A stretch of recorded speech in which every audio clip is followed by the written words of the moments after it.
right. We can go ahead and go live now. Oh, there we go. Perfect. All right, and I apologize. I can't be there. I had a sick daughter that just popped up. So let's go ahead and get started and call the meeting to order for the June 4th, 2024 Audit and Finance meeting. It is now 2:03. Let's go ahead and move to our first agenda item, which will be the adoption of the agenda. Do we have a motion? So moved. We have a motion. We have a motion and a second. All in favor, say aye. Aye. Aye. Ayes have it. Let's go ahead and move forward to the approval of the minutes from May 9th, 2024. Do we have a motion? Second. We have a motion and a second. All in favor, say aye. Aye. Ayes have it. All right, let's get down to the fun stuff. Let's start with Ms. Foxworth with the 2024-2025 Head Start Early Head Start Budget Reduction and Conversion Application. Good afternoon, Committee Chair Calhoun, Vice Chair Dunmeyer, Board Member Grabowski, Superintendent Huggins, and committee members. I'm here today to share a proposed reduction and conversion to the CCSD Head Start Early Head Start grant. This recommendation comes to you after careful consideration, input from stakeholders, reflection, and review of data. To create a budget that will primarily be self-sustaining, even with future increases in compensation, address the number of student incidents in Head Start and meet our funded enrollment, we are recommending the following reductions and conversion to CCSD Head Start. Reduce 3 Head Start classrooms at under-enrolled sites to obtain and then maintain our funded enrollment. The identified classes are at Minnie Hughes, Midland Park, and James Island. Minnie Hughes has not met their funded enrollment all year, and we were never able to open the 9th Head Start class at Midland Park because of the inability to hire qualified staff. The reduction at James Island would allow us to convert 1 Head Start class to an early Head Start class. This continuum of programming would be offered at James Island for pregnant women and children 6 weeks through child development and preparation for kindergarten. West Ashley Head Start and Minnie Hughes are the only early Head Start locations west of the Ashley. To improve teacher-child interactions, reduce the number of incidents with students, and ultimately improve student outcomes, we are recommending a reduction of students from 17 to 15 per class. The goal of this effort would be temporary.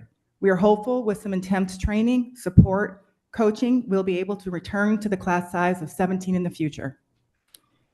Due to the impact of the proposed CCSD budget increases, these proposed reductions would allow CCSD Head Start to, as I said earlier, to be self-sustaining and build in future increases. At this time, the Office of Head Start is encouraging grantees to become right-sized for its community while increasing teacher pay and maintaining the current funding level. In addition to meeting the proposed budget, funding would allow us to provide additional school-based support, which is greatly needed in our Head Start classes. If the recommendation is accepted by the board, the Policy Council, and the Office of Head Start, our new funded enrollment would be 480 for Head Start and increase to 248 for early Head Start for a total of 728 students. This is a total of reduction of 102 students. I want to close by reiterating that we do not take these reductions lightly.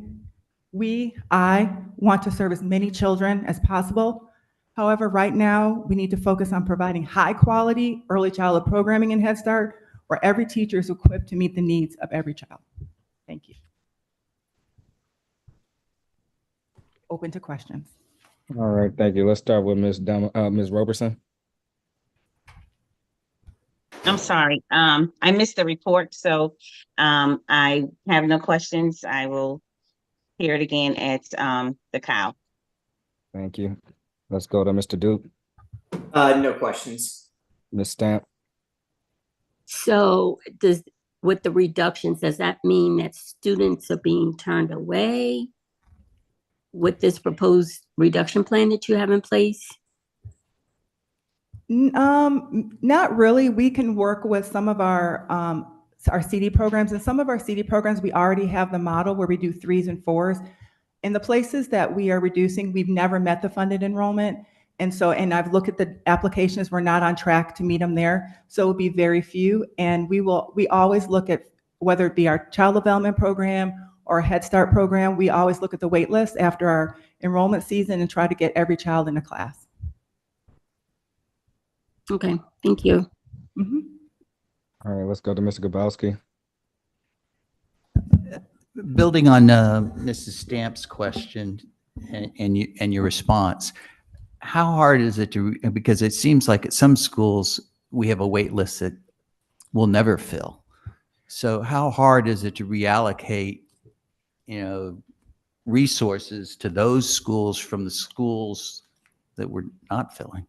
So I'm over 2 different programs. In child development, we have wait lists that we are not able to meet the needs in certain areas. That's just where we are right now until we get to universal.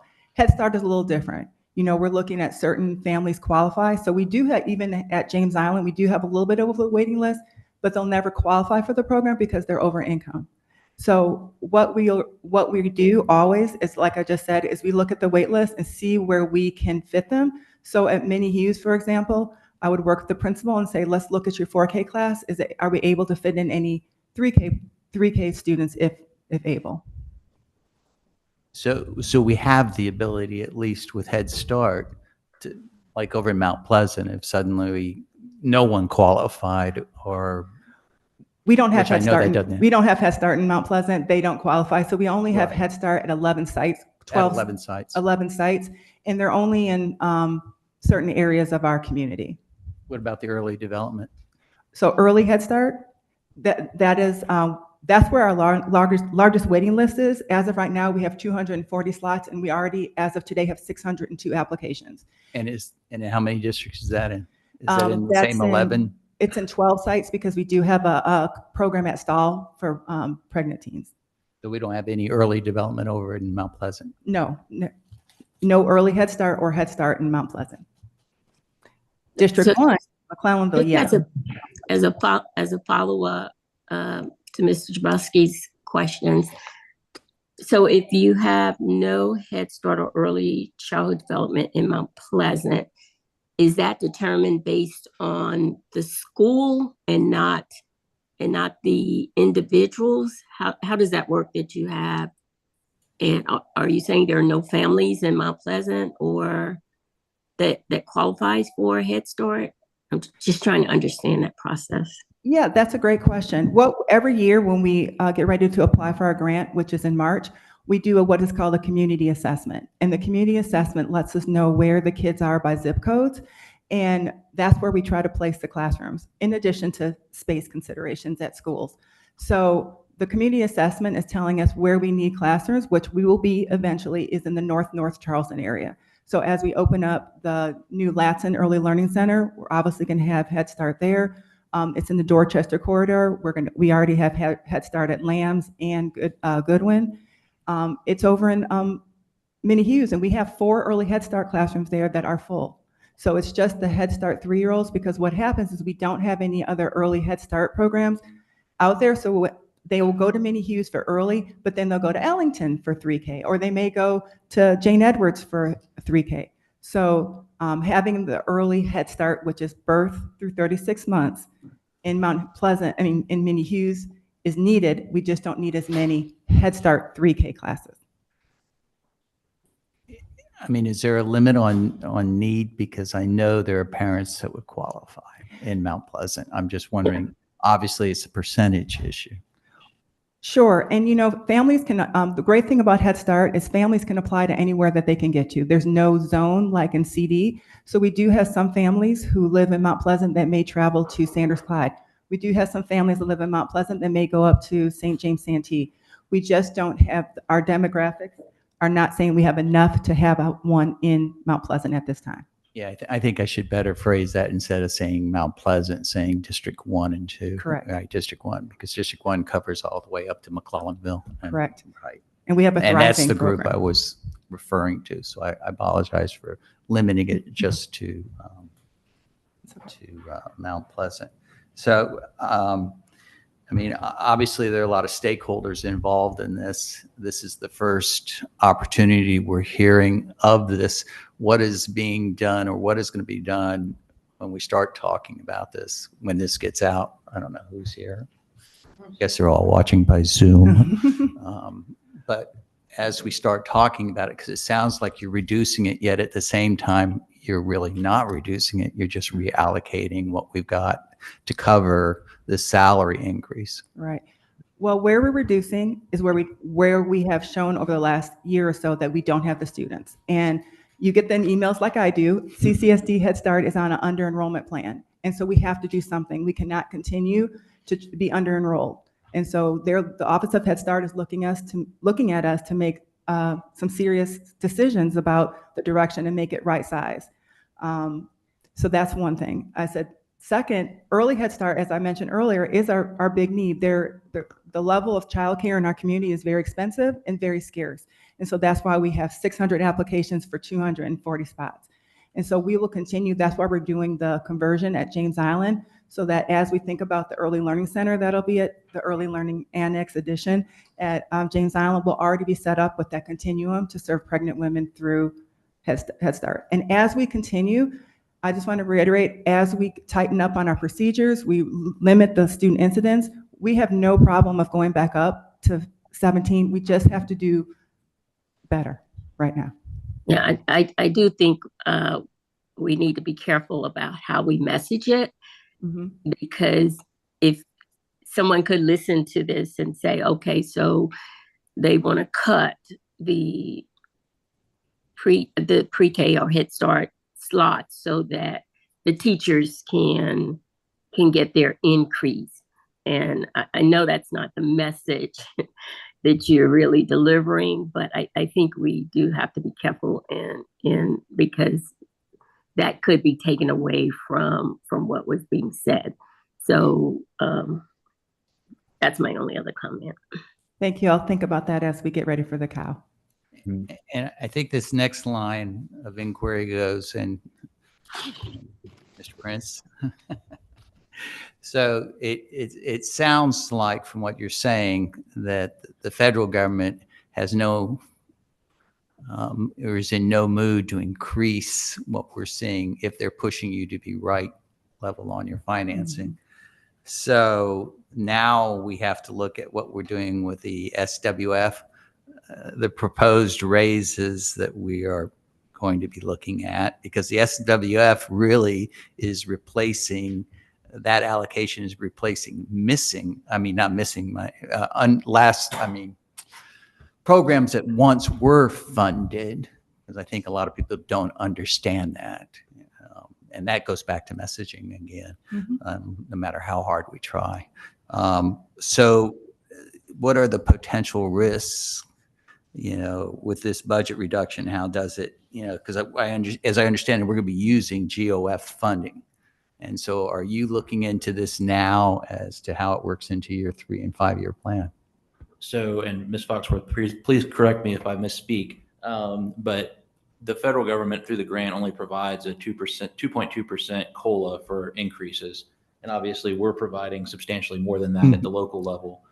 So this is really more of a proactive way to relieve pressure from the GOF. So by reallocating some of the savings we have by having vacancies and unfilled programs, we can use those dollars through this budget amendment to cover the additional cost of the wages from the Head Start grant without having to budget additional GOF dollars to cover the difference. If we were fully staffed and all the programs were up at 100%, we'd have to cover the difference between the 2.2% federal COLA and what we're providing to all of our teachers out of the GOF. So this prevents us from having to do that by using funding from underutilized programs and transferring it around. And if we didn't do this proactively, then whenever we get into the year, we wouldn't be able to use those dollars to cover the additional cost of the raises, and we'd still have Head Start grant dollars sitting there that were unutilized. But this goes back to my conservative nature of wanting to prepare for the worst rather than to go to the status quo, going back to your statement that you're understaffed. And so it really comes into what are we doing to bring this to be fully staffed, which is where we want to be, and then you making sure that you've got the reserves in to cover that scenario because we can't go back into the GOF. And they've done a really nice job of managing this grant, and from an installation standpoint of the GOF over the last couple of years. There have been scenarios where we've had to provide coverage in the past because some of these proactive steps weren't taken. So by doing this and being aware of the circumstances going into the year, that'll be helpful, because this year we did a late year budget amendment and used the money that we didn't spend on replacing trailer skirting at mobile classrooms and replacing carpet in some of those classrooms just to be able to spend the money by the end of the year. So this allows us to use it for its highest level of purpose with paying for salaries for the people that are there. And hopefully the $7,500 increase, if it's approved in the budget, that'll aid in recruitment, and we can monitor the lapsed salaries and vacancies through this year and determine where we need to go in the future.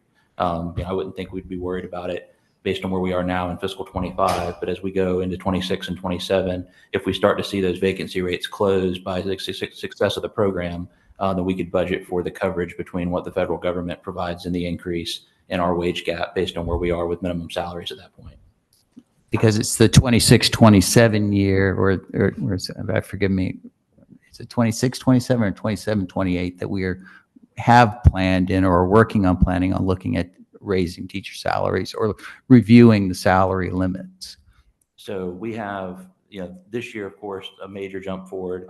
Next year, trying to continue to close the gap between what was coming out of the compensation task force, and then for 26, 27, and 27, 28, beginning to start to smooth on a COLA basis. So theoretically, if we were able to get to that point, then we should be pretty well aligned with future increases in alignment with what the federal government provides, and there shouldn't be as much of a gap in the future. That is correct. We only get a COLA of 2.8% every year. And so we really, when I say we try to be self-sustaining, we do. We are on track to, our goal, our motto in our department is fully staffed, fully hired by August 1st. And we are on track to be fully staffed, fully hired, as long as people don't quit over the summer. We are on track to do that. And these reductions and conversions will help. The number one thing is I want to serve kids well. And I think this conversion will help. And also, I don't want to come to you every year with the reduction. We're hoping that this will be the longer, I can't say forever, longer term solution with the upcoming budget proposals. And so, we come to you, our grant is due March 1st, and then the budget comes after that. So that's why it always seems like we're playing chicken and the eggs, because we have to give our grant before the budget comes out for CCSD. So. I'm finished, Mr. Calhoun. Thank you. Who else do we have in the room? Do we have Mike, Ken, or Lori in the room? It's here, no questions. Michael's here, no questions. This is Laurie. Mr. Calhoun, could you come back? Yep, I got you. 1 second. Let grab Lori. Hello, Lori. It's great to meet you. I'm sorry I couldn't be there to meet you in person. I'm glad you're there. But did you have any questions? I'm all set, no questions. Thank you. Thank you. Go back to Ms. Robertson, then I'll go. Thank you. Ms. Foxworth, I see that the redistribution of funds, you have the different areas that the funds would be utilized in. So I'm going to go to impact the school mini hues. So since there's not a need for the monies in that particular area, will the monies that's coming from mini hues be used in a different capacity at mini hues? Or part two, will the money stay in District 23 for the programs that we have at the 3 schools? So what I can say is for mini hues, we are definitely going to make sure we have a floater and a building sub. One of the biggest things that we deal with every day is teacher absences and vacancies or FMLA. So we want to make sure that the teaching every day, the children get what is needed. So that's number one, and that will stay there. Number two, I'm going to switch to CD for a minute. So at Jane Edwards, to maximize that space, we do a 3-4 combination class. We've done that for the last couple of years, and that's been very successful. And then I'm going to switch now to EB Ellington. We have 2 Head Start classrooms at EB Ellington. We have 2 CD classrooms, and then we have a 3rd classroom where we do any 4-year-olds, because we're trying to be universal, as close to universal as we can at EB Ellington. And then we take the 3-year-olds that are over income, that can't qualify for Head Start, and they go in that class. So when I say we try to use every classroom that we can to fill children, we will. And so we do try to make sure that all of our programming is equitable as we can.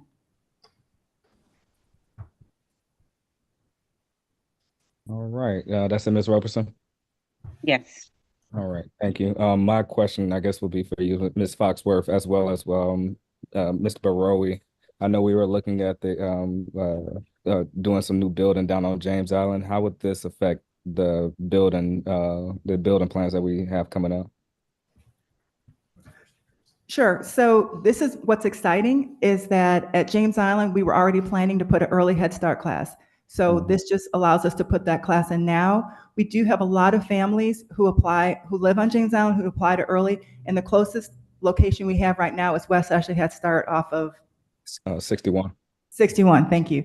And so to be able to offer it on the island will help when we add that addition.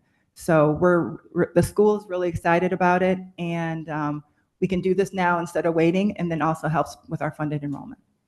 Okay, that's all I have. Do we have any further questions? All right, thank you, and we'll come back for the vote. I noticed in your budget that your benefits exceed your salary adjustments. What does that do to? I'm going to have Avis Rock, our budget extraordinaire, explain that. I don't like this. Can you still hear me? Oh, I'm sorry. Oh, I'm sorry.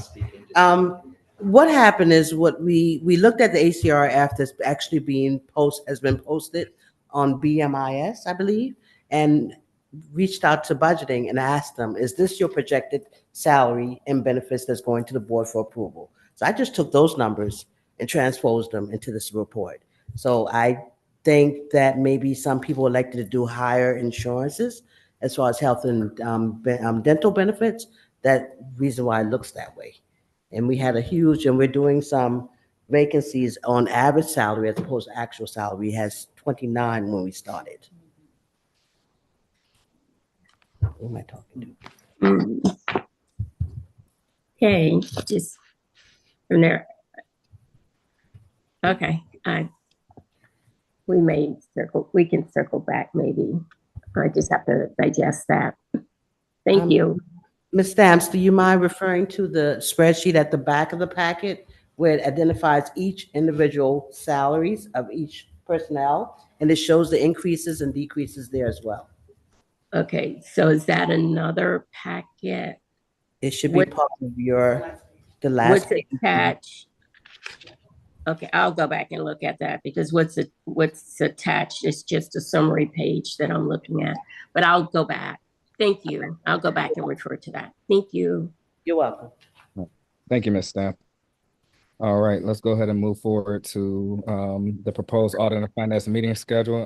And then everybody get a chance to take a look at that. Also, we'll have Mr. Prentice go ahead and detail it for us. Thank you, sir. Just a quick detail on this. In alignment with the approved 24-25 Board of Trustees meeting schedule, we have eliminated the July meeting. So the first meeting in the new year would be on August 6th.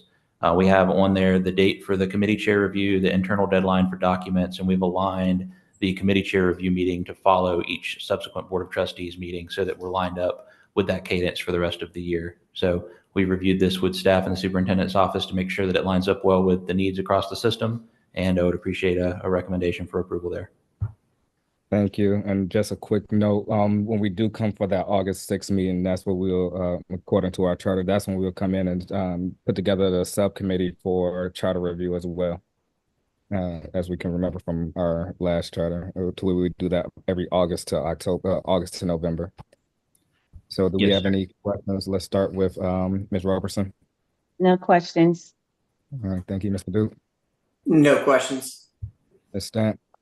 No questions. Thank you. Ms. Carter.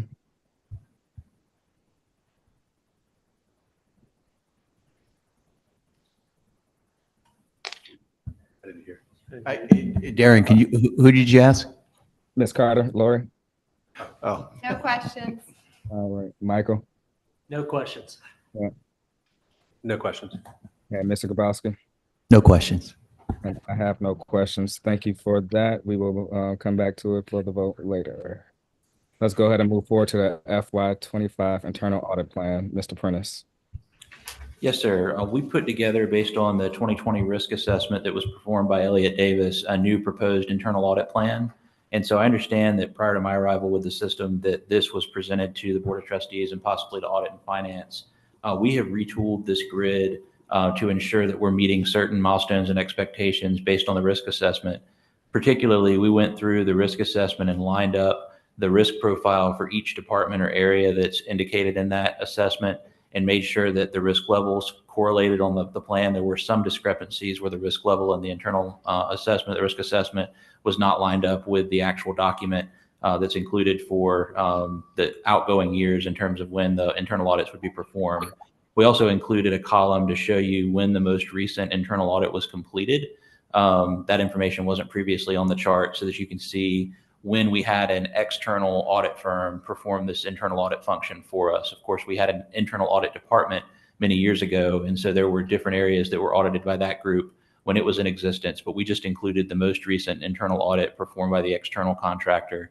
And then in alignment with the recommendations, put together a plan from fiscal 25 through fiscal 28. You'll notice at the bottom of the page that I put together a frequency legend. This just aligns with the recommendations and the risk assessment to show that a low frequency or a low risk area would be audited once every 5 years. And then we would do another risk assessment, most likely on that 5-year sequence. Moderate to low would be every 4 years, moderate every 3, moderate high 2 to 3, and then high every 2 years. So essentially every other fiscal year. So as you can see, I've recommended a number of areas for fiscal year 2025, both in consideration of when they were last audited and in making sure that we also group together similar areas for the overall efficiency of implementing this program based on how heavy it now is each year.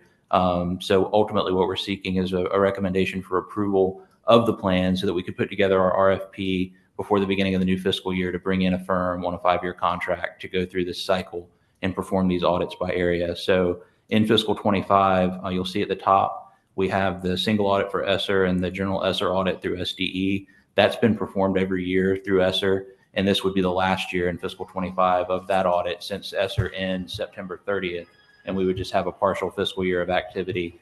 And then beyond that, all of the departmental areas are outlined, and we would continue, of course, to perform our mandated external financial statement audit that we do every year as well.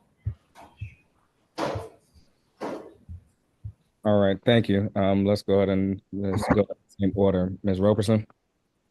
Yes. I'm not sure if my question is for Mr. Barori or if it's for Mr. Prentice, but looking at the operations description and the capital programs, that's risk level high. The last audit was done in 2022 and it's extended out to 2026. I would like the committee to have some discussions on maybe moving that capital programs to the recommended time frame of the 2 years vice 2026, and maybe swapping it out with one of the other areas in operations because it's a high area. I am in the process of reading the disparity study. It's 584 pages.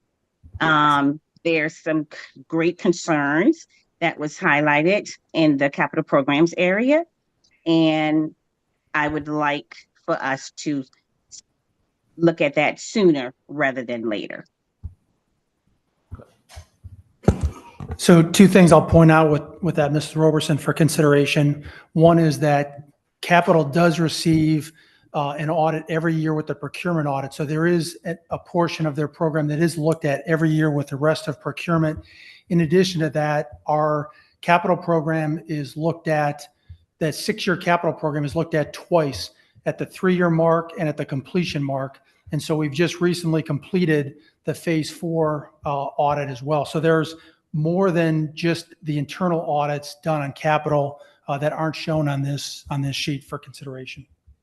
So, Mr. Burry, can you answer this? The concerns that came up in the disparity report on those 2 audits that you just referenced, do you cross-reference to see if those areas of concerns have been addressed in those other audits?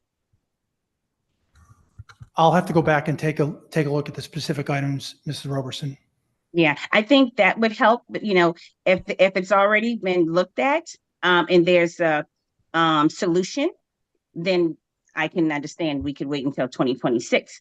If it's not been looked at in one of the two that you just listed, then I still stand on the 2-year audit. So I think we need to go back and cross-reference all 3 of those audits. And Ms. Roberson, if I may add, we talked about an agenda review. We were attempting to smooth some of these over the course of the plan. And the one thing I wanted to point out as well by doing it this way with capital is this would allow us to get back on that cycle. And it would also allow for an audit to happen at the planned conclusion of the phase 5 sales tax in FY28. So you'd have it in 26, but then you'd have it again 2 years later in 28 at the end of phase 5. And then that would allow us to go into a potential phase 6 program with a smooth, fresh set of recommendations to be able to move forward with the future program. But we can follow up on the procurement and other related questions, because I know there are some subsets of those reports that have been implemented throughout the different departments that they impact that associate with capital programs. Yeah, and I'm wondering how many committee members have actually spent some time reading the disparity study? Because I think it would be helpful if we are outlining audit plan based on a disparity study, but the committee is not familiar with why we are doing this. Yeah, and Ms. Robeson, I too started reading the 500 plus pages. And so I had some notes as well, but you've addressed a lot of them because I feel like we've not been getting any feedback on some of the issues that were brought forward in that disparity report to say, this is what we're working on to resolve some of the findings that was put forward. So we don't know if those issues still exist.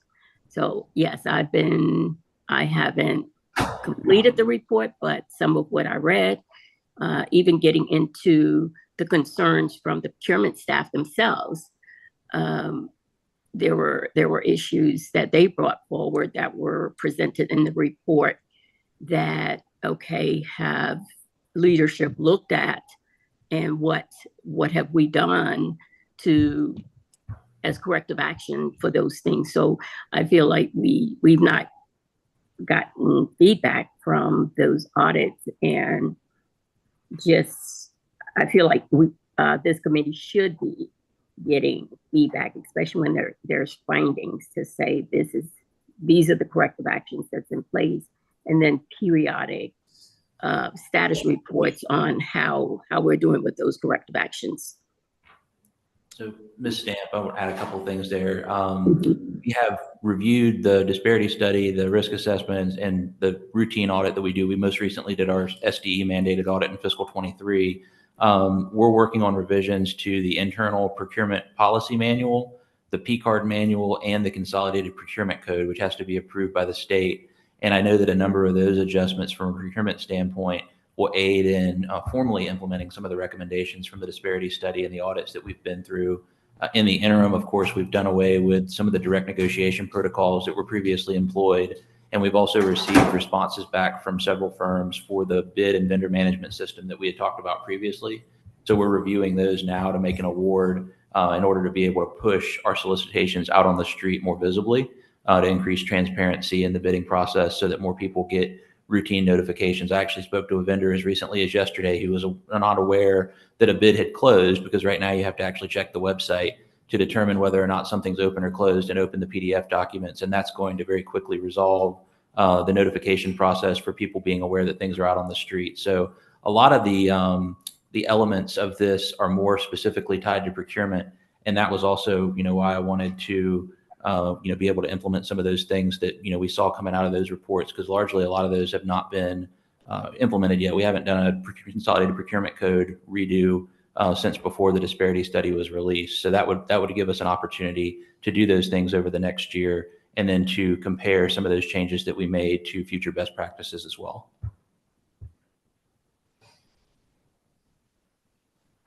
Right. So, Right. but maybe as Mr. Calhoun, maybe as an agenda item that we have that as a standing agenda item, that we get updates on, what's happening with the disparity report, because it's a lot in there. And I'm like, wow, I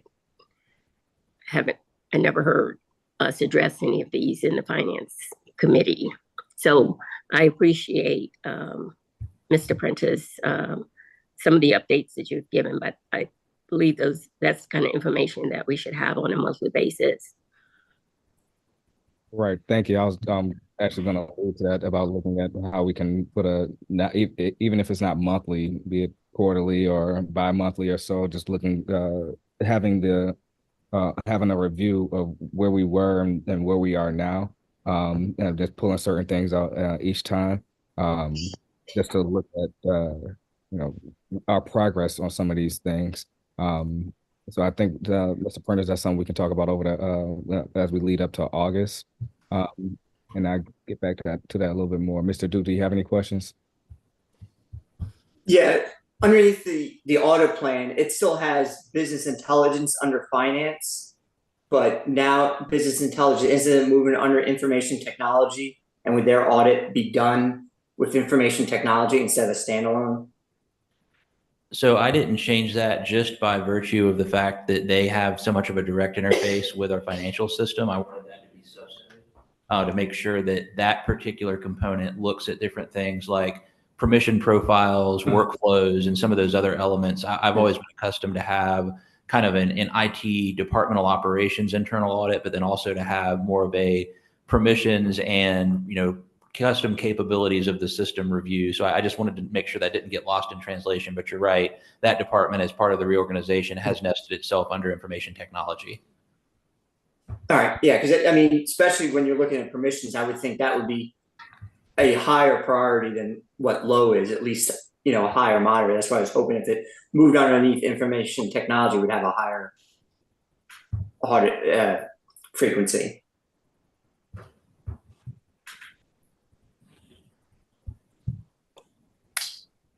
Let's move to Ms. Carter. No questions. All right. I can't see who's next. Is that Michael? I can't. No questions. This is Kent. I've got a quick question. So the baseline risk assessment was done back in 2020. What's the frequency with which we're going to have that sort of refreshed? Because obviously, from 20 to now, we've had we've had COVID, we've had the whole ESSER processes, we've had staff changes, we've had a lot, and I would think that if we started fresh, your own assessment, our organizational assessment of both the inherent risk, control effectiveness, as well as the ultimate residual risk would be different. But what's your thought about how frequently we will refresh this risk assessment? So I wanted to get through the approval of the plan and get through next year's process just to let us begin a sequence of frequency, if you will, because a lot of this had not moved forward during COVID. There was some stagnation, but I would envision at least every 5 years refreshing the risk assessment. So if we get through next year, do a risk assessment, and then when we bring the FY26 and onward plan for approval, we'll have that influenced by a new overall risk assessment. And we were going to include the potential of the risk assessment in the RFP for the firm that would be performing the work to make sure that that was an add-on scope whenever we wanted to engage that. I would encourage you to also think about when you do the new one, that you have contemplate a plan that allows for the staff to refresh a little bit, and at least maybe, I don't know if it's directional errors or what have you, but to suggest every year things are not changing in a 5-year cycle. That's too long. So I understand you don't want to go and pay to have a detailed assessment done every year, but I would think you could live with the 5-year cycle on the external assessment, but that each year you might do a short form review of you and your senior team, just to say directionally where are these moving, because in a 2 or 3 year cycle you're making changes or organizations that are going to address some of the control effectiveness, which is going to change the residual risk within the 5 years plan. And so I don't think you want to be sitting here 3 years after that plan and have it still be addressing residual risks as high that you've implemented controls improvements that change that. And some of this too, with what you see for fiscal 25 was done to customize with new reporting relationships, for example, like accounting, payroll, budget, all files under one directorate in finance now. separate from procurement and financial operations and the other departments. So I tried to split those up, and previously that wouldn't have existed that way. So we can certainly look at that, and we'll share the RFP and the nature of the direction that we're moving with the contract with the committee before we move forward with anything. That's why I wanted to bring this for approval, knowing we wouldn't likely meet again until August, so that we could at least start to engage in reviewing the responses at the beginning of the year to give us, a good 3/4 of the year to implement the FY25 plan, since we were so, kind of backlogged on getting things going. Thanks. And nothing further. I see you, Mr. Let me get to Mr. Grabowski, and then I'll come back over to you. I'm really trying to understand the ESSER, with the risk level being high, and then it's previously completed in F24 and it ends in September. So I'm kind of struggling on the internal side of this as being, isn't this just a procedure of closing out a program? So both of those are truly required as part of closing out the program. So whether those were on there or not, we're going to do the single audit based on requirements, and the ESSER audit through SDE. Each of the 3 ESSER programs is audited, and we get a report on that. So really, that's just to show that those are performed every year, separate from our standard financial statement audit. And because I get audited every year from the state and then deal with this on a routine basis in September, I'm a sucker for audits. And I did read the disparity report, unfortunately. And from what I gleaned from that, because the one thing this isn't showing is what areas our external audits cover, which we do every year. So with the understanding that disparity report came out many years ago, and that we've made significant staff, changes, we've made significant policy changes already to cover a lot of that report. I think it'd be helpful for the committee if you would just give a brief overview of truly what is outstanding, because from what I see, based upon what I've read, it's not much, with the exception of just having a matrix to show what is working, you being able to show this is what's working and what was wrong, because that report was pretty clear as to what was wrong, and it was very clear as to what was wrong and who was wrong.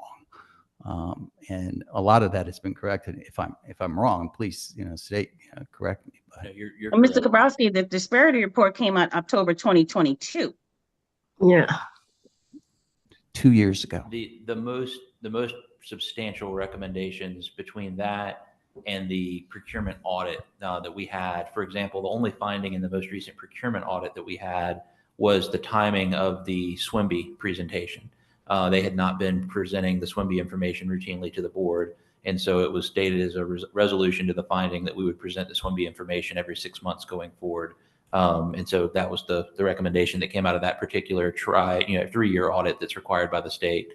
The other one that came out of the process was the SWMB direct negotiation issue, and that was quickly resolved. There's other important but longer range policy type issues that we're addressing through the reviews of all of those manuals. The procurement code was last minorly adjusted in 2022, and the procedures manual I think was adjusted in 2016, and the P card manual even before that. So those are the areas that we've seen. We've actually already done red lines there, and I think we'll be ready to bring that for at least a committee level review over the summer when we begin to meet again in August, to be able to bring those things forward. The policy manual and P card policy manual and procedures manual for procurement are more staff level guiding documents that explain to people how to implement the code and best practices surrounding the code.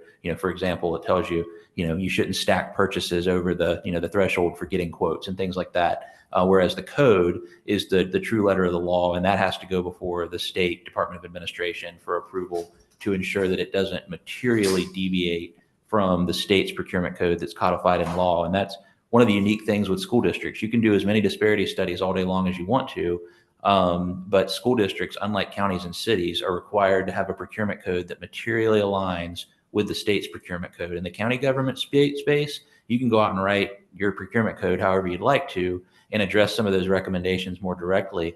But if we send this up to Department of Administration and they knock down what we send to them, we still run the risk of having them tell us that the changes we recommended are materially in misalignment with their state code, even if we believe that they're better aligned with the disparity study.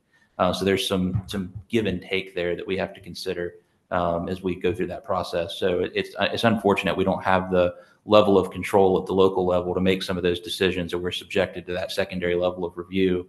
And I think that might be some of the reason why people have been hesitant in the past to make recommendations for changes, because they know they got to send it up to the state and answer all sorts of questions about why we're making these changes. But we're going to give that valiant effort and see if we can streamline the process and also align with some of the recommendations that came out of the report, as a refresh in the next year.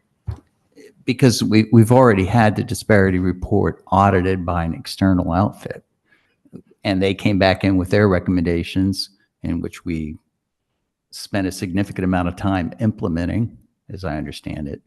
And this has always been one of my struggles is looking at what the role of the Audit and Finance Committee plays in this oversight and the implementation and success of these new policies and procedures, and thinking, and I hear what Mr. Calhoun says, on the monthly reports and everything, but looking at these matrices to see exactly, changes. I mean, I do this every freaking month at our audit and finance meeting over at our agency. So, it's really not to encumber you too much on something, but when you look at where most of those problems occurred was in procurement. I mean, it was what, 95% procurement. And what I see here on the procurement is the last internal was F21. I mean, and I just wonder why that's not being F20, because that was the whole issue if we're going to look at internal. But we also, correct me if I'm wrong, have the ability to use the external to help out your department. And then it really behooves the committee. This goes back to the role issue. Correct. So in terms of what's happened in procurement, you had the FY21 internal, you had the FY22 disparity, you had the FY23 SDE mandated, and we had the FY24 transformation services engagement with Malden and Jenkins, which just recently ended in the last couple of months. So we've had 4 separate years of 4 separate firms engaged in procurement to help implement some of these changes that were recommended. And then again, going forward, the objective would be to update these policies and plans. And to your earlier point, the external financial statement audit that we do every year, that tests our internal controls and reviews our financial statements to ensure that they're materially representing the financial condition of the system and all of our enterprise and governmental funds throughout our financial statements. And it doesn't look expressly at procurement, but it could look at a subset of procedures, or test certain procedures within an area like procurement as part of that process, depending on which area the auditor determines through their entrance conference and talking with us about areas that we might have concerns in, and in closing that process out each year. And all of these internal audits and their processes, they're controlled in your new procurement manual? So the internal audits, so that this would be a separate plan, the internal audits would be. And the internal audit would be reporting up to the Director of Financial Operations, separate from procurement, just so that it's a completely separate reporting chain. So that department would control the internal audits and the plan as approved by the board. And then the next step would be to bring that information to the committee with some type of matrices and showing. Yes, sir. Okay. And any subsequent recommendations that might come out of that. Mr. Calhoun, I'm finished. Yeah, let's go back to Ms. Stamp first and then Ms. Roberson. Okay, so just following up on Ms. Dabrowski's comments and questions. I know you're saying that a lot of these areas in the disparity report was corrected, but just taking into account, you've had all these audits listed, audit, internal audit, external audit, disparity audit, but yet still basic themes like your policies and procedures, your internal policies and procedures that conducts the way we do business is not current. So that leads me to believe when we're being audited and paying for these audit services, what are they auditing us against? because apparently it's not our policies and procedures, since they're not current. So I just, and the other thing that I have is that I feel strongly that the internal audit process should be an independent process. And I believe that it's too much control of this process under the CFO. And to me, that's a risk in itself. I just think that, so is there any thought to bringing back an internal audit area that's more independent and reporting maybe directly to the board or reporting directly to the superintendent, but not, because most of these areas falls under the CFO. So it's like, I just feel strongly that an internal audit should be more independent than what I'm seeing with the district. There's not enough independence, in my opinion. And Ms. Stamp, I appreciate your comments. And transparently, we've had the internal audit function before. I think that we can be more efficient and more transparent because we're using an outside firm. We go through a competitive selection process to bring that firm in. And then that firm would have conferences with the superintendent and other key staff, so that the contract itself would be administered by someone within financial services, but their relationship would be directly with all stakeholders. And that in itself gives us more transparency and less control over what their report states, because we're not running that process with in-house employees. So I'm very much opposed to bringing back an internal audit function of the system. I would prefer to go through a process on a recurring basis where we put out a competitive solicitation and change even the audit firm on a recurring basis, just like we do with our financial statement audit. If we keep the same firm for too many years, I often request that we even change partners within that same firm so that there's a different set of eyes on the process, because different sets of eyes bring about different outcomes and different conclusions sometimes, and it gives them an opportunity to look at things a different way after they've seen it a time or two. So I'm very much supportive and recommending that we use an outside consultant, and as part of contracting that consultant to the district, I would not have control over the outcome of that report, but they do need to have a liaison that has the subject matter expertise to be able to answer questions and point them in the right direction, and feel strongly that falls within financial services as to where those resources are. Could I interject? I completely understand, and I remember the decision when we made to move externally, and often you get the benefit of better expertise at a more cost-effective way when you use a third party to perform your internal audit efforts. But I also understand Ms. Stamp's concept of having a better separation there. Would it be possible to have whoever we engage, have them report on some frequency to either this committee or to this committee chair or to somebody assigned by this committee, so that there is a bit of a reporting line that steps out of the financial reporting process? And I think you could then get the benefits of both, not having to hire a bunch of people who aren't going to have all the right skills that you need, which that's problematic, but also maintain the independence that we're looking for. Yeah, I think there's a balance in all of that. I want to make sure that we're transparent and that nothing is being hidden from the public. Of course, that's the first and foremost concern. If there's something that, rises as a level of concern, it needs to be shared and we need to address it. But, I also want to make sure that we have an opportunity to correct things efficiently, especially if there are small issues that need to be adjusted, without making an unfortunate circumstance of whatever those situations might be. Sometimes information can be shared the wrong way at the wrong time, and can result in things being, kind of tipped sideways. And so I want to have an opportunity to understand and, be able to provide commentary and context as to those circumstances. So certainly wouldn't have any issue with that consultant having an opportunity to speak with audit and finance committee members. I've seen that, a number of different configurations, and even with individual board members to be able to share concerns. But then, would of course want to have the opportunity to review reports and make comments on outcomes and corrective actions before they're just shared with the board, so that we can be responsive to ensure that, our follow-up and corrective action is well planned and able to be implemented. So that with our external audit each year, for example, the chairman has an opportunity to review all the management letters and things like that, and to also have a conversation with the audit firm through that process, as does the superintendent's office. So I would envision that working much the same. This, frankly, has not been implemented in any recurring format since the risk assessment was done and since the internal audit department was done away with. So I really am excited to get this work going, because without an approved plan, there will be no internal audit.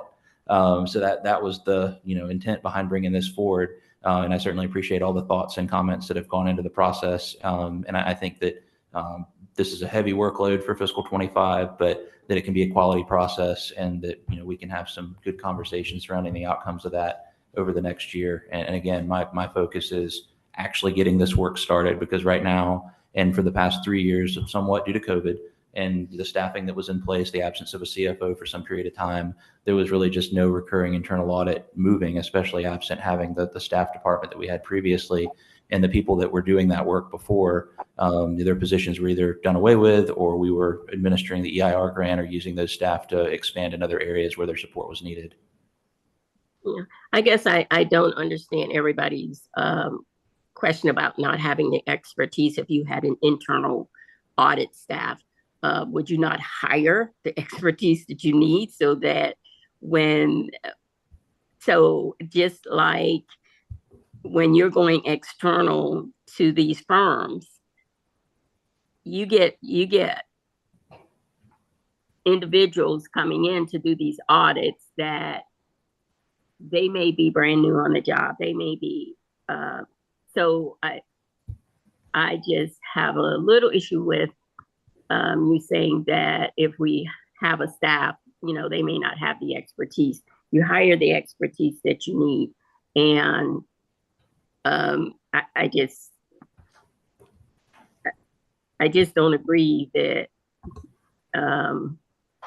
you wouldn't have the expertise that you need if you had an internal audit staff and that was their function. You hire the expertise. That's telling me that you would not hire the expertise you need if you feel like you wouldn't have the expertise needed. It is, I'll say this, in my experience, it is exceedingly difficult to find people in public finance positions in any market, these days.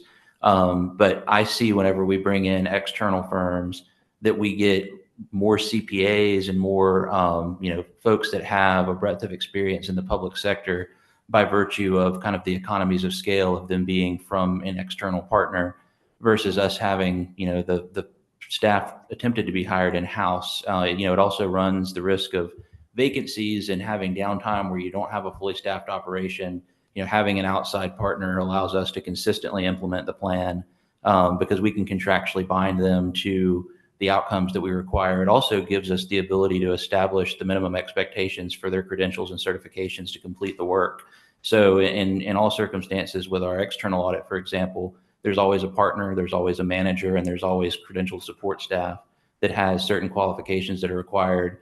And so we can contractually guarantee that versus, attempting to do it in-house. And I certainly respect your opinion on the matter. That's just my professional recommendation based on where we are and understanding this organization's needs to be able to get the plan underway. Understood. Thank you. Thank you, Ms. Stampin. Let's go. Ms. Roberson, you have one more thing? Yes. Let me just say that I agree with everything Ms. Stamp said, and I believe that's Ken. Daniel, I do understand that you want to move this particular plan forward so you can get started, and I agree with that. However, as a committee, I think that we need to continue the conversation regarding the internal auditor. And if I'm not mistaken, Mr. Calhoun, I think that's a part of the charter. So we may not have to continue this conversation today, but I think that's something that we need to follow up on. And my question, that was my statement. My question is, well, let me make another statement. Daniel, to your point of switching up the auditing firms, that goes to my point with the capital programs and switching up the construction management company. And that's something that was in the disparity study that was done 2 years ago. So just like you want to switch the auditing company, I think that's something that the study recommended as well, just for fair competition. But we can leave that there for right now. But my question is, when are you or Mr. Barori going to let us know if the 2 audits covered the things that we are looking for?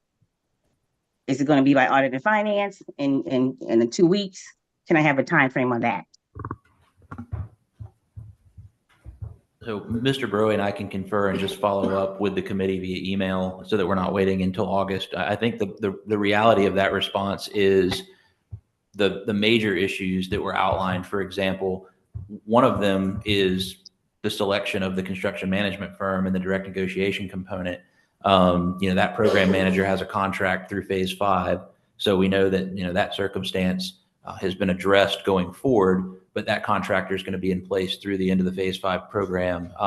Subsequently, when we move forward into future construction management circumstances, we would put out an RFP and engage with multiple firms that responded and check their qualifications through a committee approach without going through that direct negotiation that we went to before. So that was one of the major areas.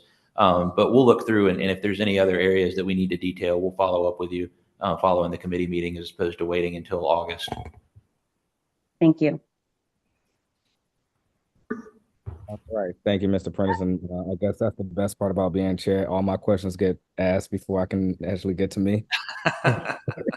And Mr. Calhoun, if I may, I just want to speak up in support of what Mr. Griffin shared. Certainly, I understand. I worry that creating an internal audit department will provide less effective audits than using external firms. And I certainly remember when we had an internal audit department, there were a myriad of issues there that we can discuss offline. But I am very supportive of Mr. Prentice's ideas and considering, Mr. Griffin, some sort of external reporting line in and through. So perhaps we certainly can discuss that moving forward.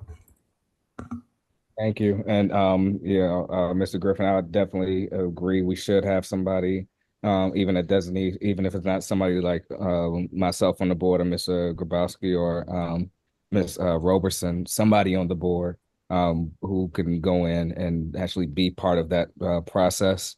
I've been saying this since I became chair. This is going to be a working committee, so that can be something that we can add on and even look at through our charter of when we have these different audits, we can have somebody within our committee working with the actual auditors and the CFO or the superintendent or the staff designee to bring that back to the committee. So I absolutely agree. Do we have any further questions or concerns before we move forward? All right, hearing none, we will now move forward to the amendment to the FY25 fixed cost of ownership. That will be Mr. Prentice again. Yes, sir. Thank you. So this is the last proposed action item. We have looked at the FCO program and engaging work on various projects that were approved in FY 2025 FCO. And one of those included upgrades and interior maintenance at 75 Calhoun Street. That project was parceled out over several years. And in determining the best path to move forward, we're going to make a recommendation to amend this year's budget to roll that project up and get all the work completed all in 1 year, just to ensure one phased mobilization versus multiple. So presently there's $350,000 in the FY25 FCO for improvements, and that really touches on approximately half of one floor. So we're recommending the increase to the budget by $1 million to complete several tasks, as well as to renovate the central public restrooms in this facility. There's several areas that are very tired and need to be updated largely. And as you've seen, improvements to this facility interior have not been made since the original construction. So we still have a lot of fluorescent lights and outdated fixtures and things like that. So what this would really do is just replace ceiling tiles and lights, repair the ceiling grid, and upgrade to LED, which will help us with our energy cost, which comes out of the GOF. Replacement of worn carpet, HVAC diffusers and returns, repaint the remaining interior of the building, replace certain millwork, doors, cabinetry, and countertops, as well as excessively worn ceramic tile, particularly in the restrooms, as well as the toilet partitions and damaged plumbing fixtures. It also allow us to reconfigure cubicles and replace certain office furniture, including floor covering, wall covering, and other decorative and ornamental items, as well as conference room furniture to modernize those and maximize efficiency. For example, adding power and data and things like that that just didn't exist whenever those initial outfittings were established. And it would also allow us to improve conference room AV and video conferencing systems to standardize those. So the estimated increase to the interior update program, which was planned to be implemented in future fiscal years, is $1 million. We're proposing to fund this with a positive variance of revenue in the sinking fund in FY24. And so that funding is available. We've had expenditures of approximately $129 million with revenues of $132.9 million. And that variance is now about $1 million over the estimates that were used in the budget process to recommend to the board the 3 mil swap from the debt fund to the general operating fund. And so if this is approved, there would be no fiscal impact to the ongoing program. And we would just provide the additional funding through our planned fall issuance in the capital program. So it would increase the total FCO budget for FY25 from $60.8 million to $61.8 million, which is approximately an investment of about $21 per square foot in the building. Thank you, Mr. Roberson. Daniel, you froze in the middle of talking. So I'm just going to go for what I read. So it's those AV systems, Ms. Roberson. They need to be upgraded. this was perfect, right? This is perfect. I couldn't have planned that any better. Okay, so this is what I got from this. So for those of you that are finances, please indulge me for a second.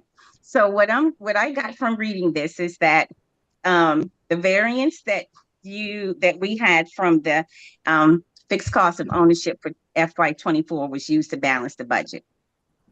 And so now we want to get a TAN to get the $1 million that we need to do all of these things in the building. Is that basically what it is? Yes, ma'am. I think given where the projections are at this point in time, it's feasible for us to increase FCO and go ahead and do what was planned for the next 2 fiscal 26 and 27 years all at once, so that we're not, consistently working on renovation projects in the building and are being more direct and approaching one building at one particular time, all in one lift. So we've seen great revenue growth in the sinking fund, which is what allowed us to recommend the 3 mil swap. And we've also taken opportunities to refinance debt at lower interest rates, which helps with cash flow variances as well. So this is just kind of an opportunistic approach to make an amendment, both ahead of the summer season when we have some downtime in the building with people being out of the office, to move forward with the phased renovation, and also just to save cost. Instead of having 3 separate or 4 separate construction contracts, just have one contract with multiple phases so that the building can be occupied and operated at the same time that the work's ongoing. Okay, so I had 6 questions and I think you answered 4 of them. So I still have 2. And maybe not. Can you not find $650,000 somewhere else without issuing a bond? So legally, statutorily, the only way to draw money from the sinking fund is to issue an instrument of debt. And so what we're proposing is to issue supplemental band proceeds. This would not be long-term debt. It would just be the band that we do every year. So we issue it at one point in the year and pay it off in full later in the year. And that allows us to draw from the sinking fund.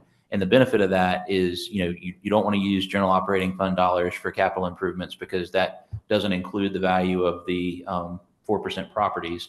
And those dollars can be used for operating things such as paying staff and raises and things like that. So it's ideal to use the balance in the sinking fund for this purpose, because that levy is applicable to all property in Charleston County and has a higher value. And so it allows us to use those dollars for their intended purpose. But again, statutorily, you can't just pull the money from the sinking fund and spend it. You have to actually spend it through an instrument of debt. And that 1-year short-term ban is the most economical way to handle that. which is we did close a ban earlier this year, and this would just be adding additional cash flow in the planned second issuance that happens in the fall. Okay, got it. All right, thank you, Ms. Stamp. Okay, so my question is not about this particular item, but it's a question related to an FCO item. There's a work order on that list, on the FCO list for Edith Frierson Elementary for multipurpose room. What is the status of that? Where are they in the whole scheme of thing about? Is that an active project, or what's the story on the multipurpose room for Frierson? Ms. Stamp, this is Jeff Broe. I can answer that. So it is an unfunded project on the fixed cost of ownership list. We typically do not take projects of that value, that high of a value in FCO. We typically consider those for the capital program, the capital sales tax program. So as I've promised the team out at Frierson, we are putting together a list of capital projects of similar nature. We'll present that to the Citizens Oversight Steering Committee in June so that everybody can see the large projects that the district needs. We'll then eventually match that up with the revenues to see if any of those projects can be funded through this current sales tax program. If they cannot, there'll be excellent candidates for the Phase 6 program. So the project, yes, it is in the system. Yes, it's unfunded. It has been proposed. The estimated need is $3.6 million, and we're going to include that on the unfunded list that'll be presented to that committee next month, or later this month. Okay, and just another question. There's about approximately 54 elementary schools in the district. What's the percentage of schools in the district, elementary schools, that do not have multi-purpose rooms? We currently have 13 elementary schools that do not have true multi-purpose rooms. Back in the day, the schools that were built in the 50s, 60s, and 70s, even into the 80s, were built with what I hate even using the term, the cafetorium. We don't use that term anymore. We build multi-purpose rooms. And so we still have 13 of those schools that do not have them. Some of them are planned for replacement as part of a new school build. So when you look at a school like Lambs and Hunley Park, neither of those schools have a multi-purpose. Actually, Hunley Park does have a multi-purpose room. Lambs does not. Lambs will get one as part of their new build out. So many of the 13, several of the 13 will be replaced eventually with new buildings. Those that aren't, we're mapping out ways that we can get to a point where schools will have the multi-purpose room. As it stands right now, nearly every one of those without a multi-purpose room has a classroom to use for PE. And they also have exterior space for PE when the weather's good. So we obviously want to make sure that there is a way to accommodate PE, which is the primary function of a multi-purpose room in today's schools. Yeah, it's just, it appears that hopefully there will be some priorities put on these schools that won't be rebuilt. It's not in the plan to be rebuilt and have been around for a long time. I think that students deserve to have more space than just a classroom for PE or activities, and not have to use the cafeteria or for their programs. So hopefully when you put your plan together, there's some emphasis put on how long these schools have been without multipurpose room and how they've had to, what they've been enduring for all these years. I completely agree with you. And I would just add there are multiple other factors that lead into that priority in addition to the number of years. You look at, we've got 2 schools that house middle school students that don't have a multipurpose room, in addition to elementary. East Cooper Montessori and Mount Pleasant is an example of that. There's a high school, early college high school. We're building them a new supplemental campus. I substitute taught their PE class in a classroom for a high school. So we unfortunately haven't got to all of the district priorities with the building program. But I would just say that if you look at what we had 10 years ago, the list would have been 10 times as long with needs across the district. Our latest approach that you guys are well aware of was to try to upgrade high school athletics. That was extremely short at a number of our schools. That was the focus of the last big plus up. I believe that the elementary school multipurpose rooms that aren't being recapitalized in new schools will be part of the next big slug of projects coming through.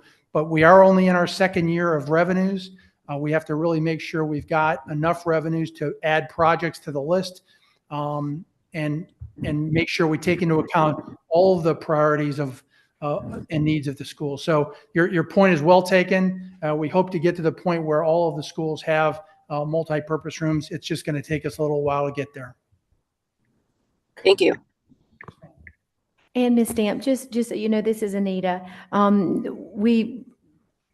We try really hard to work with communities as we can, but we really are prioritizing the growth of academic opportunities out at Frierson right now. So there are several priorities out in some of our rural districts, and the growth and expansion of Frierson is one of those, just so the public understands our efforts there. All right, thank you, Mr. Duke. Thank you.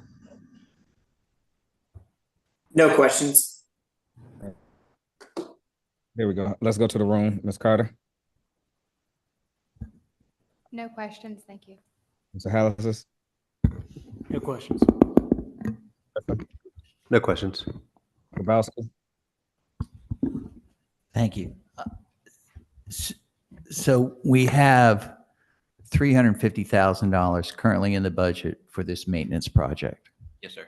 And this really is a maintenance project. It's not a capital project. Yes, It's sir. a maintenance project. And so what we're looking is for an additional $650,000 to add this year to get it up to $1 million. So it would actually be to add $1 million to get it up to 1.35. Oh, so it's $1 million. So Yeah. it's Yes, so it's sir. 1.35 that we're really looking. So it's And- it's $1 million. Mhm. And you need to come to the board so that we can issue the bond or give you permission to issue the bond. Yes, so back in January, February, the board approved the FY25 FCO budget. So when you amend, in this case, if you amended the budget, then when we issue our second series of bands later this year, we would then have the directive to add that additional funding to it. Based on the analysis, we know we have the capacity with the 23 mil levy and the sinking fund to cover that additional issue. So once the bond is issued, short-term bond, 30, 60 days, because once the funds are identified as a debt payment, we can draw down from the sinking fund and pay off the debt. So the Correct. true cost of the bond is nominal. Correct. I have no further questions. Thank you. My only question, do you believe that we can, with the short time frame that we're looking at, you're trying to get it done over the summer, do you think we'll be able to get the contractors out to actually do the work within the time frame that we're looking at? So I'll go ahead and start that one, Mr. Calhoun. So we hope to do as much work as we can this summer, but this project will clearly extend for the rest of the year on several of the items. So we're hoping to get some of the work done this summer, but we're not expecting to complete all the work by the start of the school year. Right. So how much work do you believe we can get done over the summer? Just a rough estimate of everything that he had listed as far as the work. So in all truth, I have not looked at it in that great of a detail to see what actual work items we want to bring a contractor in once it's approved to help us provide some detailed scoping to determine what can be done this summer. We are talking about using a job order contract which is state approved and would allow us to bring a contractor on faster. But there are a number of questions that have to be looked at, availability of materials, availability of labor. We've got to jump on this right when it's approved and give you more detail at that point. Right, because that was my when I talked to Daniel about this a couple of days ago, that was my one true question of like, if we were to go ahead and do this now, would it be even possible to get something started by July to be even tried to be finished by August? Particularly thinking about furniture and things like that. Like we on 6-month lead times on certain things. So just if we were to go ahead and issue this out, I know it would be great to just see what we can get out there and get back. But what is it even feasible, If we can get the approval, the idea here was to get the approval final at the board meeting on June 24th. And then, following recommendation from the committee of the whole, Mr. Broey and I talked about putting our heads together and coming up with a detailed plan in terms of the phasing of it all, knowing that we had the support to move forward with it. And then again, instead of doing it over 4 years, this would get it done within this FCO cycle so that we weren't having to revisit it again in future. So while it might not all be completed during the true summer months, it would allow us to get a good jump on it. And some of the most disruptive components we could prioritize to get done during the lowest occupancy points in the building. Right. So you think, so from your estimation, you do believe it can be done through this FCO year? That would be the goal. Yes, sir. What happens if it goes over? Well, we have some spending deadlines in place for that. But again, based on covering the cash flow during the second fall issue, we wouldn't be as restricted from a timing standpoint. So, we wouldn't have any externally imposed restrictions on the expenditure of the funds. The goal would be to ensure that it was phased in a way that the building was continuously able to be occupied without disruption to the public. The thinking just being that if we're not going to have board meetings over the summer months, if we could go ahead and get the public core addressed, particularly those main restrooms, ceiling grids in there and things like that, by the time we come back in August, we would have an occupiable facility so that we didn't have to relocate somewhere else for board meetings. Absolutely. The rest of it, can be done sequenced without really any disruption that's known. Absolutely. And if this does go through, please get those restaurants fixed. We have this recorded. Thank you, Mr. Calhoun. So grateful for your support. I think there are also some requests for like monitors up there so we can actually we did read. hear that. Yes, so we'll talk about because our eyesight's getting strained. And to Mr. Calhoun's question, some of those IT items could be addressed in areas that are not going to be more disrupted more quickly. And then we would, of course, wait until we had painting and things completed in areas that were going to be more disruptive to get those other things installed. So just trying to be tasteful in how we approach it. Thank you very much, sir. All right. Do we have any in-person or in-person public comments?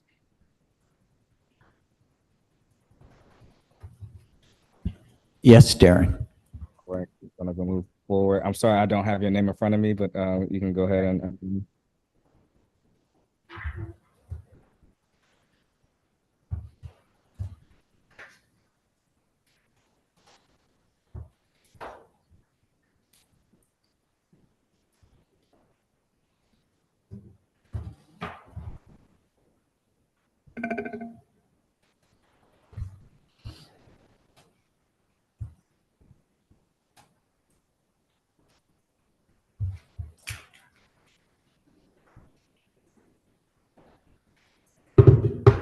Thank you. My name is Treva Williams. Before I share my comments, I did come in a little bit late, so I didn't get to hear the reasoning behind the reduction on the Head Start. So keep that in mind as you hear my comments.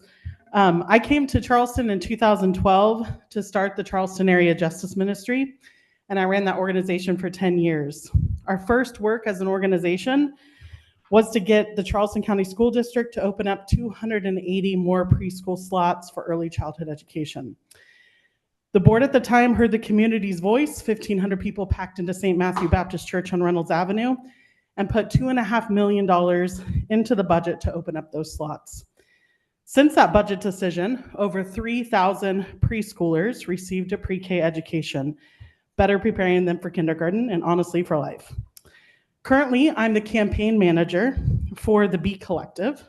The B Collective is the beloved Early Education and Care Collective, and our mission is to ensure that every child enters kindergarten socially and emotionally ready to learn, that every pregnant person, parent, and early educator has positive well-being and the tools to navigate maternal health and early care systems, that families are resilient, and that our community reduces mental health stigma for all ages. I'm here on behalf of the B Collective, first to say thank you for ensuring that pre-K teachers are included in the raise CCSD is proposing for its teachers. I'm also here to encourage you to continue wisely using your resources by supporting early childhood education, particularly in funding increases for pre-K teachers' salaries, training, and reducing class sizes. When South Carolina sits on the bottom of the list of states for early childhood education pay and has some of the largest pre-K teacher to student ratios, it's not a surprise that we also lead the entire country in suspending pre-K students. We are kicking 3.5 to 5-year-olds out of the classroom at a higher rate than any other state in the country. The B Collective has established a strong working relationship with CCSD, and we hope that Charleston County can lead the way and show the rest of the state that through training, increased pay, and reduced class sizes, that suspending little ones is outdated, ineffective, and a harmful way to address discipline issues. So thank you for the support of early childhood education and Head Start. We hope you continue. Thank you. Thank you, Ms. Williams. I appreciate you for coming. We also have, I know I see Ms. McKinney back there, and I see Dr. Temple on. Did y'all have any thing you wanted to state while we have public comment?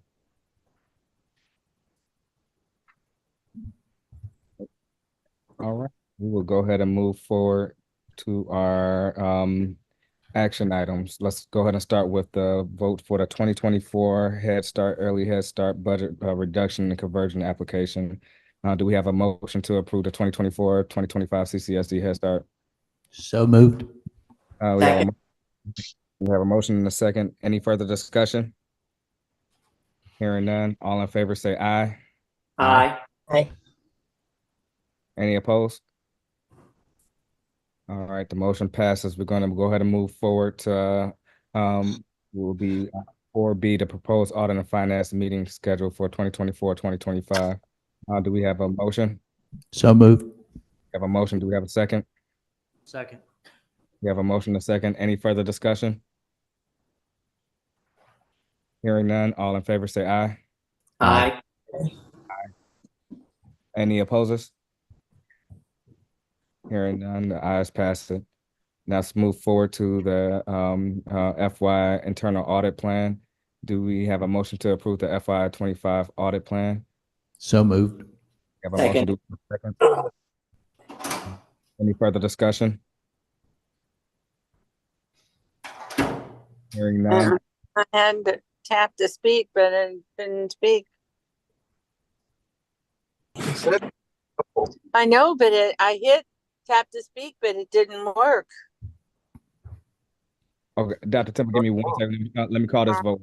I'm sorry. And I'll come to you right after this. 1 second. So we have a motion and a second, and no further discussion from the committee. Let's go ahead and my microphone muted, and we're in the safe driving mode. So that's, you take it off and see if that. Okay, Dr. Temple, give me 1 second. We have a motion and a second. All in favor say aye. Aye. Aye. Any opposers? All right, hearing none, the ayes have it. Let's we have one more, the amendment to the FY 25 fixed cost of ownership budget.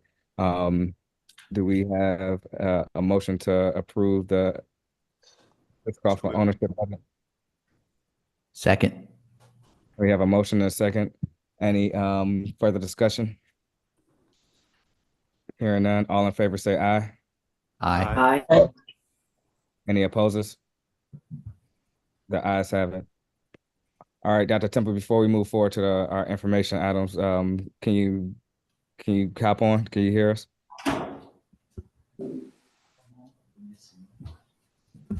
Darren, can you hold on for a second? I just want to, did we cover all the action items? Was All four. the internal audit wasn't an action item? We did that. That was the, Covered it. We We're did good. that We one? got Okay. four votes for A, B, C, and D. Oh, so we're good. We're good. Yep. All right, go ahead, Dr. Thank you, Temple. Darren. Got it. Dr. Temple, did you have something? Safe driving.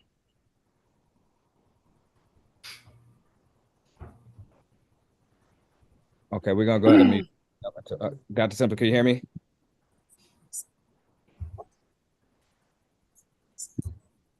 All right, let's go ahead and move forward until we can get Dr. Temple on to say what she needed to say. We'll recognize her. Can Go you ahead. hear me? I can Can hear you you. hear me? Yep, we can hear you now. Go ahead. Okay, thank you. I'm sorry, I'm in the car and I might have missed something. So I just, when you ask for comments, I am still advocating that we do all we can to get the teacher salary up to 10K while maintaining 100% for our classified staff. So I don't know if my comment now is not open for discussion. I might have lost track of it, but I would be remiss if I didn't speak up. All right, thank you. We will begin to the FY budget update on 5E right now. We just got the 5A. So thank you for that. And the committee will discuss as soon as it comes up. All right, thank you. Okay. All right, let's go ahead and move to 5A, monthly financial report for April 2024. Thank you. So we have the financial report through April 30th. Before I get started with the report, I wanted to point out that we've made a couple of formatting changes to the report. Sorry, I think I might have lost my microphone. There we go. Made a couple of formatting changes to the report. In particular, the use of fund balance was previously reflected in the expenditure category. And from a classification standpoint, that's another financing source. And so we've moved it up to revenues as the last category, other financing sources. And then I added the appropriate note to reference that that is the use of fund balance that was budgeted as part of the FY24 budget. So in reviewing this report now, you see that the board approved budget balances both in revenues and expenditures to $716.7 million. And so the variances within the report and revenues and expenditures and the projected total variance at the end of the report at the bottom is all mathematically tied out now without requiring the plus up and the deduct that kind of trailed the bottom of the report in the past. So just a few adjustments there. And in the event that we did use any of the budgeted use of fund balance to complete the fiscal year budget, you would see the estimated year end reflect a positive number. But in this case, we're not projecting to use any of the fund balance that was budgeted based on the positive variance in revenues and the underruns and expenditures that we're seeing. So with that, I'll run through the report with that context in mind. So in terms of revenues, we are still projecting to come in over budget, approximately 10% in the category of local sources. Right now, our variance projected at year end is $45.5 million, which is about a $4.4 million increase over last month. I do believe that these numbers are very close to final. Our projected TIF assessments in alignment with the revenues that we expect to receive through the end of the year are very closely matched. And I actually showed there about a $2.6 million deduct projected from revenues received year to date as estimated through the end of the year. Once those TIF assessments post, we can sometimes see a decrease in total local sources as that category is summed up. So overall, very strong revenue performance and growth in the tax base this year. And there's not really any substantial changes or any changes at all for that matter from the last month in the revenue category. In expenditures, we're continuing to see lapsed salaries and then employee benefits as it corresponds. So we're looking to come under budget by $12 million, $12.5 million in salaries and $8.4 million in benefits. But then as we've talked about before, we're looking to come over budget in purchase services by about $2.5 million. That number has started to come down a little bit. Of course, we talked about the ESSER unapproved purchases that had to be paid out of the general operating fund. And so as we're getting closer to the end of the year and see some clarity on other purchase services budgets, we're continuing to refine that assumption. We're also seeing some overrun in the transfers and other objects as it relates to budgets for our charter school payments, which are formula driven, and our insurance policies. So we've made true ups for that in the FY25 budget that we've shared with you, and believe that those projections will more closely tie to the actual experience in fiscal year 2025. So all in all, we're projecting a $47.8 million positive variance at year end for fiscal 24.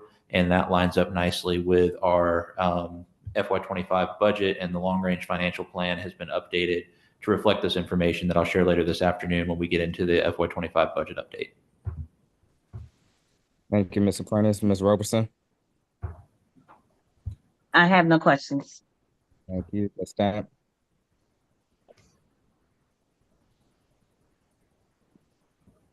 No questions. All right, Mr. Duke? No questions. Thank you. Ms. Carter? No questions. Mr. House? No questions. No questions, but thanks for the improvements on the schedule. That's what I said. All right, Mr. Grabowski? I got to get Mr. Brigman involved in this. Yes. Off your phone. So we're 20 million over budgeted on teacher salaries according to where we are today. And we are over budget by 2.5 on the use of substitute teachers.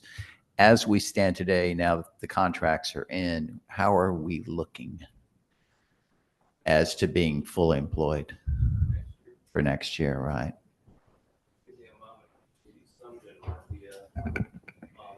Mr. Grabowski, we're still in recruitment mode. It goes throughout the summer. But having attended the retirement party. And while I was up there, if you noticed, Mrs. Huggins kept trying to recruit all of the retirees back to the district. Yes, she did. Which was, I should have just set a recruitment table up. But I was surprised to learn from most of the retirees that I talked to, and I talked to quite a few, that it wasn't a money issue. Well, some people were just at the point where they're ready to retire, I guess. Or being nice. But our vacancies right now, as far as we have a fair coming up next week, we have 73 people attending. There's about 160 true classroom vacancies.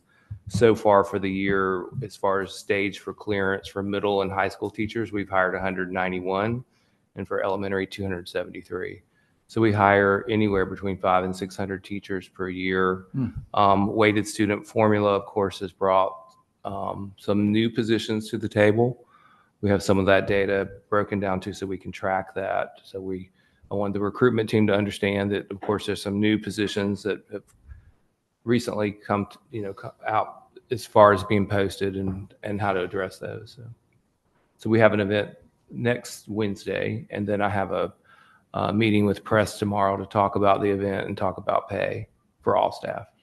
Because I know this is just going to close out at the end of the year because the last, we're only 2 weeks away from everything stopping. But then when you look at this over budget, and I'm assuming that we're going to use up a lot of that $20 million as we go into the next year, and we won't be at that phase.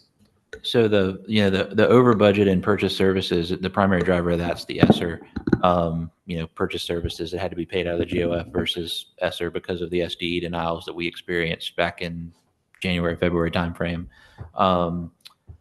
This coming year, the vacancies, of course, as teacher pay has increased, I would expect that our vacancy rate would decrease, less salary savings, but we've also set aside a more true to form amount for substitute teachers and 10-day adjustments. So I would expect that we can have a more realistic experience in those line items in fiscal 25.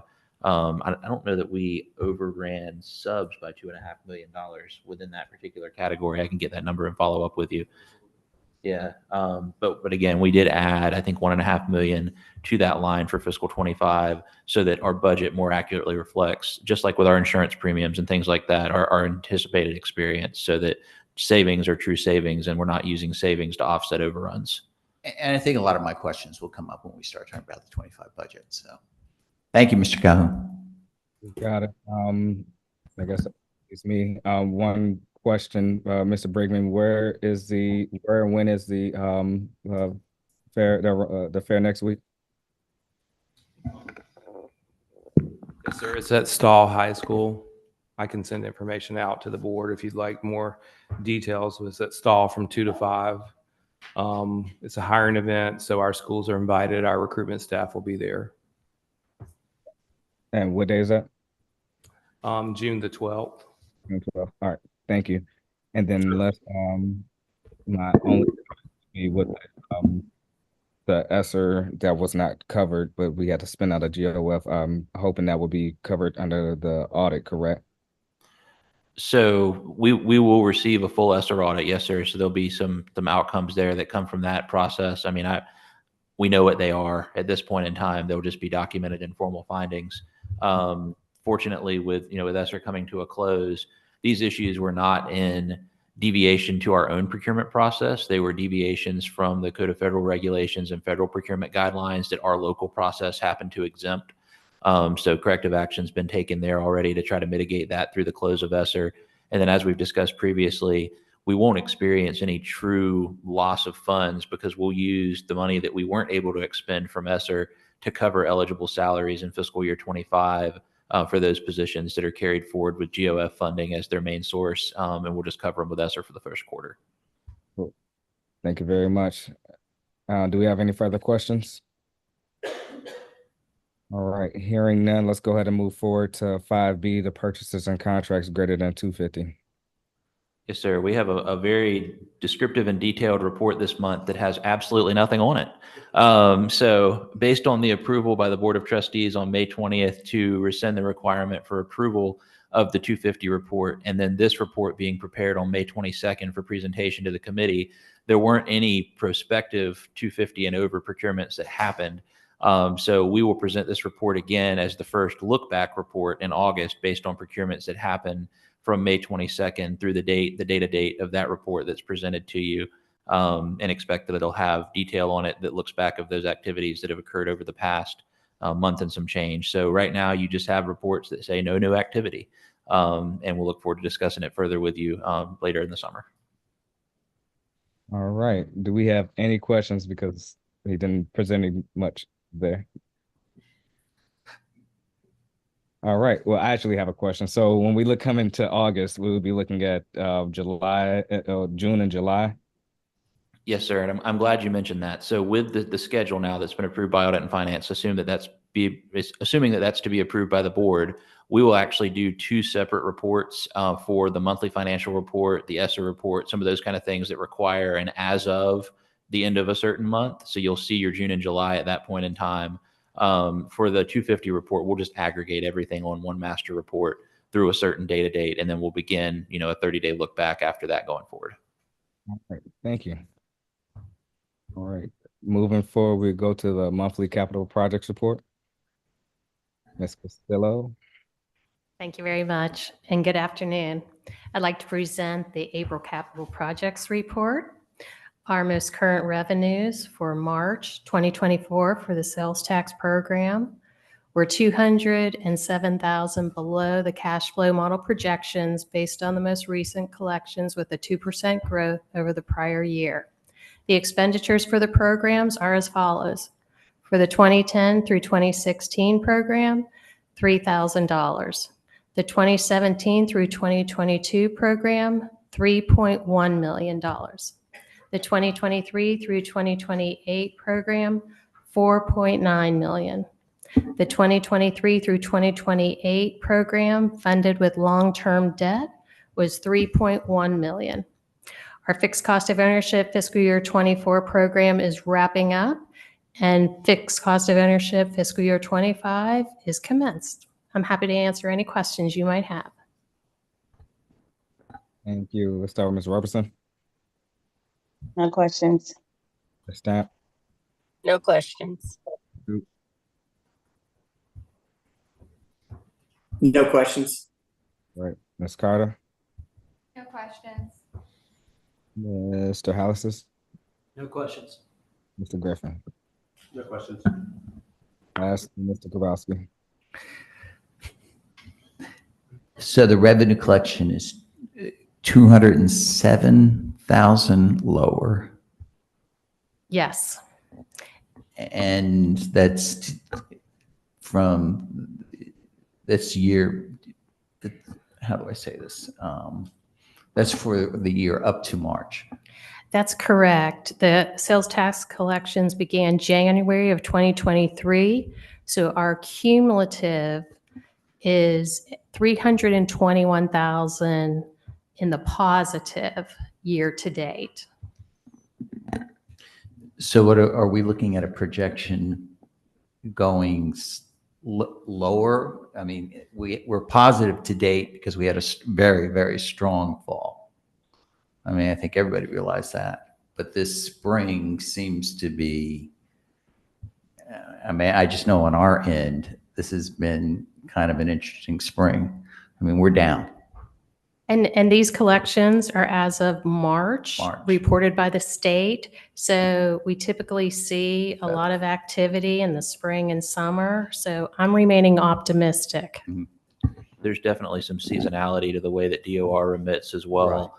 And sometimes they'll post credits to, your quarterly remittance and things like that. So the annual or the year to date or program to date, being positive is wonderful. And we'll have we actually had a call with PFM, our financial advisor, yesterday. We're going to dig into kind of the year end outlook in the next few weeks. We'll schedule a meeting to go through that. But, the trend I think was generally looking close to 2% growth year over year. And that was what we had targeted from a program establishment standpoint.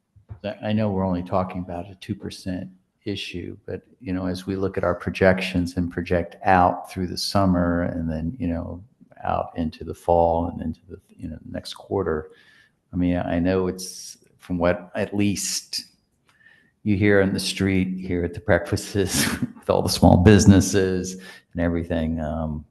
It's not last year, that's for sure. Although the fall was strong. And the other thing that's come into play, you remember maybe 2 years ago now, there was all of the settlements that happened with the online retailers. Right. And so we saw some spikes as a result of new revenue being allocated through that process with, your Amazon transactions remitting based on the point of delivery versus the point of purchase or no remittance at all, depending on who the online retailer was. So I think a lot of that's become part of the, the going process of receiving revenues and, just again, the seasonality of it. But we saw huge increases at one point as a result of some of those components.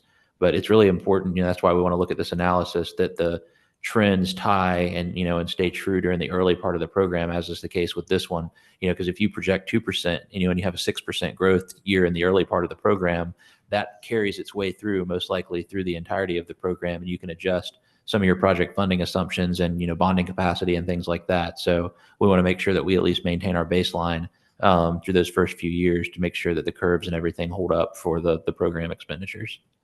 And I guess, Jeff, this really, to bring you back into the world, comes into what your feeling is as to what expenses, contractual inspectors are doing. I know when we first started talking to you in last fall, we were still seeing that high end, on any construction. But it does, once again, it seems like even that is starting to come down a little. There has been a leveling out. However, there are a number of projects that have not received inflation escalation based on their original estimates that were put together several years ago. So there will be increases coming forward. We intend to have some initial discussions on those with the Citizen Oversight Steering Committee later on this month. But at this point, we don't have numbers put together of what that equates to. We do know that we will have escalation on projects that are at the tail end of the current program that have been approved already. Right. Thank you, Mr. Collin. Thank you. And I have no questions. So now let's get to the 5D, to the ESSER update.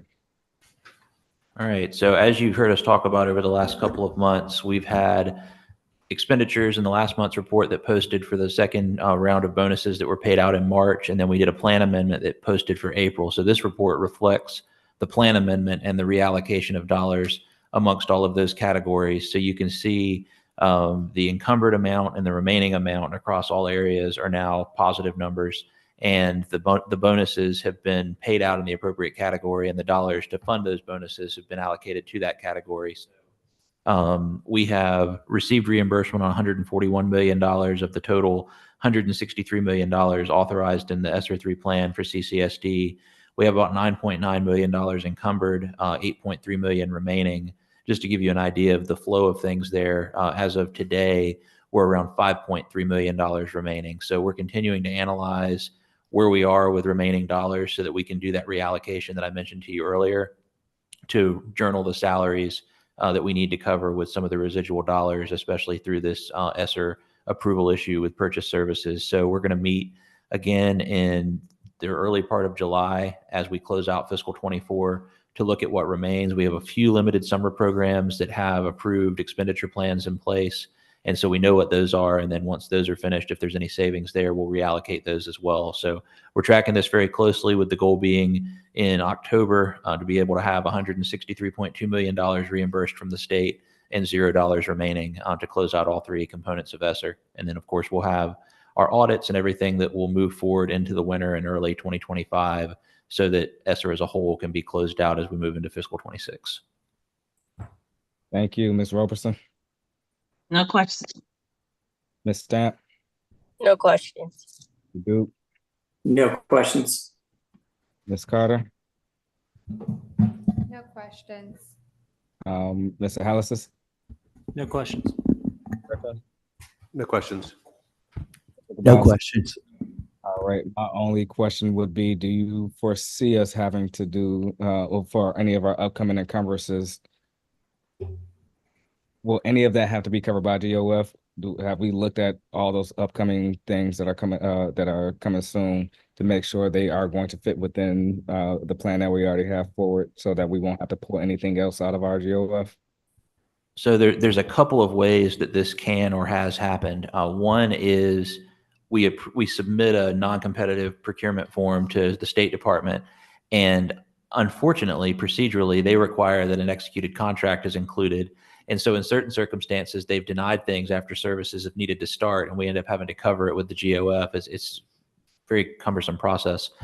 The other part of it is whenever they determine that a reimbursement request for something that's already been completed didn't meet the spirit of ESSER, and we have to reimburse them and then charge the expenditure over to the GOF. So we have done a lot of reconciliation over the last 2 months to make sure that we plan for the impact to the general fund, which is why you see that projected year-end variance the way that it is projected. And it's my hope that that's the isolated circumstance, that the other process that will tell us if there's anything out there that had been completed and reimbursed at an earlier point in time would be the audit that they complete. And so if there's anything from the audit, we would then potentially have to make adjustments at that point in time as well. But in terms of moving forward, we're making sure that we don't allow services to proceed until after the non-competitive procurement form is approved for any purchase services over $10,000. And then any good, salaries or benefits or added jobs and stipends that are paid, generally we don't have any issues with those since we're using in-house staff under an approved program. Okay. And I know we don't have any other program because this is a crazy program, but we don't have anything close to what ESSER was. Are we looking at any other federal grant money that's coming in that could follow under that same the spirit of the same policies or whatnot?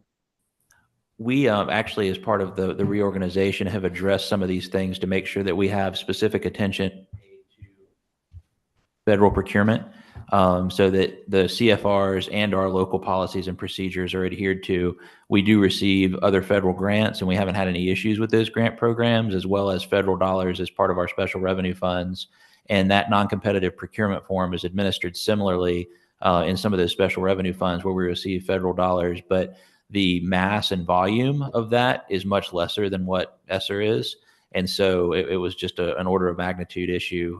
We submit those for various small contracts over $10,000 on a recurring basis. And in some circumstances, large contracts over $10,000. I think I did one for the Department of Mental Health and MUSC a few weeks ago for a few $100,000. But, we make sure that the approval comes through and then the services proceed so that we're insulated from any risk there. It's just, ESSER it was such a machine, and, the way that it came about in the midst of the pandemic, and it's certainly been a positive thing for driving student outcomes and, the benefit that it brought from that standpoint to account for learning loss. But administratively, everyone handled it differently. And the state, of course, was changing things kind of in real time as they were being told by the federal government how they needed to administer things. So I think as we get to the closeout, we're in a pretty good spot, but we've definitely learned some lessons from ESSER and have some controls in place going forward to make sure that we pay particularly close attention to federal procurement as a concern, since it's so different from our local procurement and the state procurement code. Thank you very much. All right, we will now move forward to everybody's favorite topic, which will be the FY25 budget. And keep in mind what you heard from Dr. Temple earlier as well. Yes, sir. And I have a slide later in this presentation that addresses that particular question that can be brought up for discussion. And of course, I want to be sure to provide the most detailed information to the committee, but also respect everyone's time. So in the interest of that, I'm going to go through some slides pretty quickly that have not changed, and I'll pause at slides that we need to adjust or discuss adjustments on. If there's anything that you see that we need to pause for discussion, please let me know, and I'm happy to answer any questions as we go through this. So on the first slide, you will see the current year performance, and that's adjusted to the April 30th financial report that you saw earlier today. Compared to the budget, that's $46.9 million in revenue, positive variance over budget, which is about 6.7%, compared to the board-approved base budget for FY24 without the use of fund balance included. If you go to the next slide, the projected year end as compared to the FY25 estimate, about 6.7% in terms of growth in revenue within the local sources category. We've included the state revenue that we believe we're going to receive based on the budget. It's at Senate level that's going through conference committee, but either way, that wouldn't have a material impact on the overall budget picture for CCSD. So those numbers are going to stay the way that they are finally. So a total of $35.7 million in additional revenue over the projected FY24 year end, which is about 4.76%. And then lastly, a comparison between FY24 budget and FY25 estimate on the next slide. There we go. So between the base budget that was approved and where we're projecting FY25 as recommended in the budget that was approved at first reading, 17.94% increase in local sources. The decreases in federal sources and transfers are immaterial in the grand scheme of things, but the transfers, as we've discussed previously, are decreases in indirect cost as a result of ESSER going away, but a total of 11.77% increase in revenue over the FY24 base budget, excluding the use of fund balance. So I'm going to go through now several slides. We'll go to slide 10. Nothing has changed on any of those prior slides. So that's all been presented before and mirrors what was approved by the board at first reading. So now that you have your kind of categorical expansions, these are the required increases. I don't believe there's been any changes in any of those areas. Before first reading, we increased charter school and Meeting Street Academy payments, and the conversation that we had with Mr. Grabowski about the year-end assumptions to make sure that those were as close to true to form as expected. And I don't think we have anything further in any of these areas that we need to dive into details on. The following slide, on slide 11, that does reflect the $7,500 teacher pay, and then the one following that, the 100% of market for non-teachers. So I'm going to move through to slide. Daniel, if I can just, for clarification, because yes, sir. It was interesting. We were working with the State Department's current report on who's getting Title I funding and what they're getting. For the Meeting Street, we're talking about Brentwood and Meeting Street, both schools? Brentwood and Burns, yes, sir. Brentwood, Burns. So when the state reports what they're receiving in Title I funds, they're doing the same thing. They're not breaking it down. So they're including both schools. Right. Yes, sir. Right now, if you'll recall, the board voted earlier in the year to work to get those schools to identification numbers, right. But we don't have that. In fact, Ms. Roberts and I may have just discussed it, that same topic this morning. So that's in process, but it won't happen for this reporting cycle. Because and just because we're at these slides, I think at some point it's really going to be prudent that we some type of presentations given to the board to clarify this partnership, as to where and what we're doing. And I know this isn't really the time to be talking about Oceanside, but with that potential, hitting us, depending on what happens, it's going to be really an interesting month. But I noticed that when we got the report from the state on the Title I, because that was the largest amount of Title I disbursement. And it makes sense because it's 2 schools. Correct. And there's a major shift that's happening between Brentwood and Burns, and I always get them confused in my mind as to which one's experiencing that shift. But one of them is experiencing a large increase in enrollment based on where the grades are located. And I think is it Burns that's experiencing the increase and Brentwood's experiencing the decrease? Opposite around. Brentwood's experiencing the increase and Burns experienced the decrease. I got a 50-50 chance I got that right. But as a result of that, the MOU that we have with the system, there's a decrease that's happening in our annual allocation to one year over year over $3 million. And there's an increase that's happening to the other that nets against that in terms of the GOF revenue that we provide them per the MOU between CCSD and Meeting Street Schools. So it's an interesting phenomena based on their enrollment and then the triggers that are in the MOU based on how much funding they get with plus ups for those different categories of students. A lot of things going on there.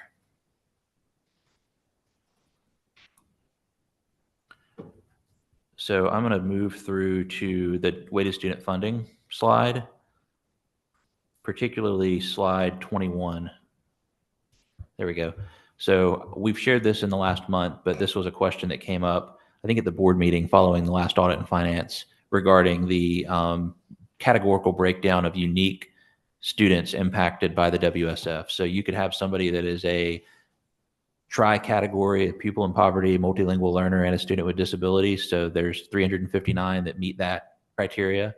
And then you can see as the list goes on which unique categories they fit in, if it's multiple, and then multilingual, pupils in poverty, and students with disabilities uniquely, individually at the bottom of the list. So the total impact is 24,261 students, roughly half of those enrolled in CCSD schools. And if you go back to the prior slide, when you weight those, you have a total of 32,230 weighted pupil units. So when you look at those two different numbers, we went ahead and broke that down to show the board. It doesn't actually impact the financial component of it based on the ratios and the formulas and everything that are employed with the WSF, but that gives you a better idea of where those students are falling. And you can see very clearly that unique individual pupils in poverty are the largest category.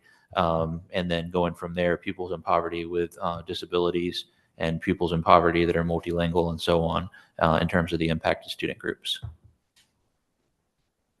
So if you skip down to slide 24. So this is just our project management plan overview.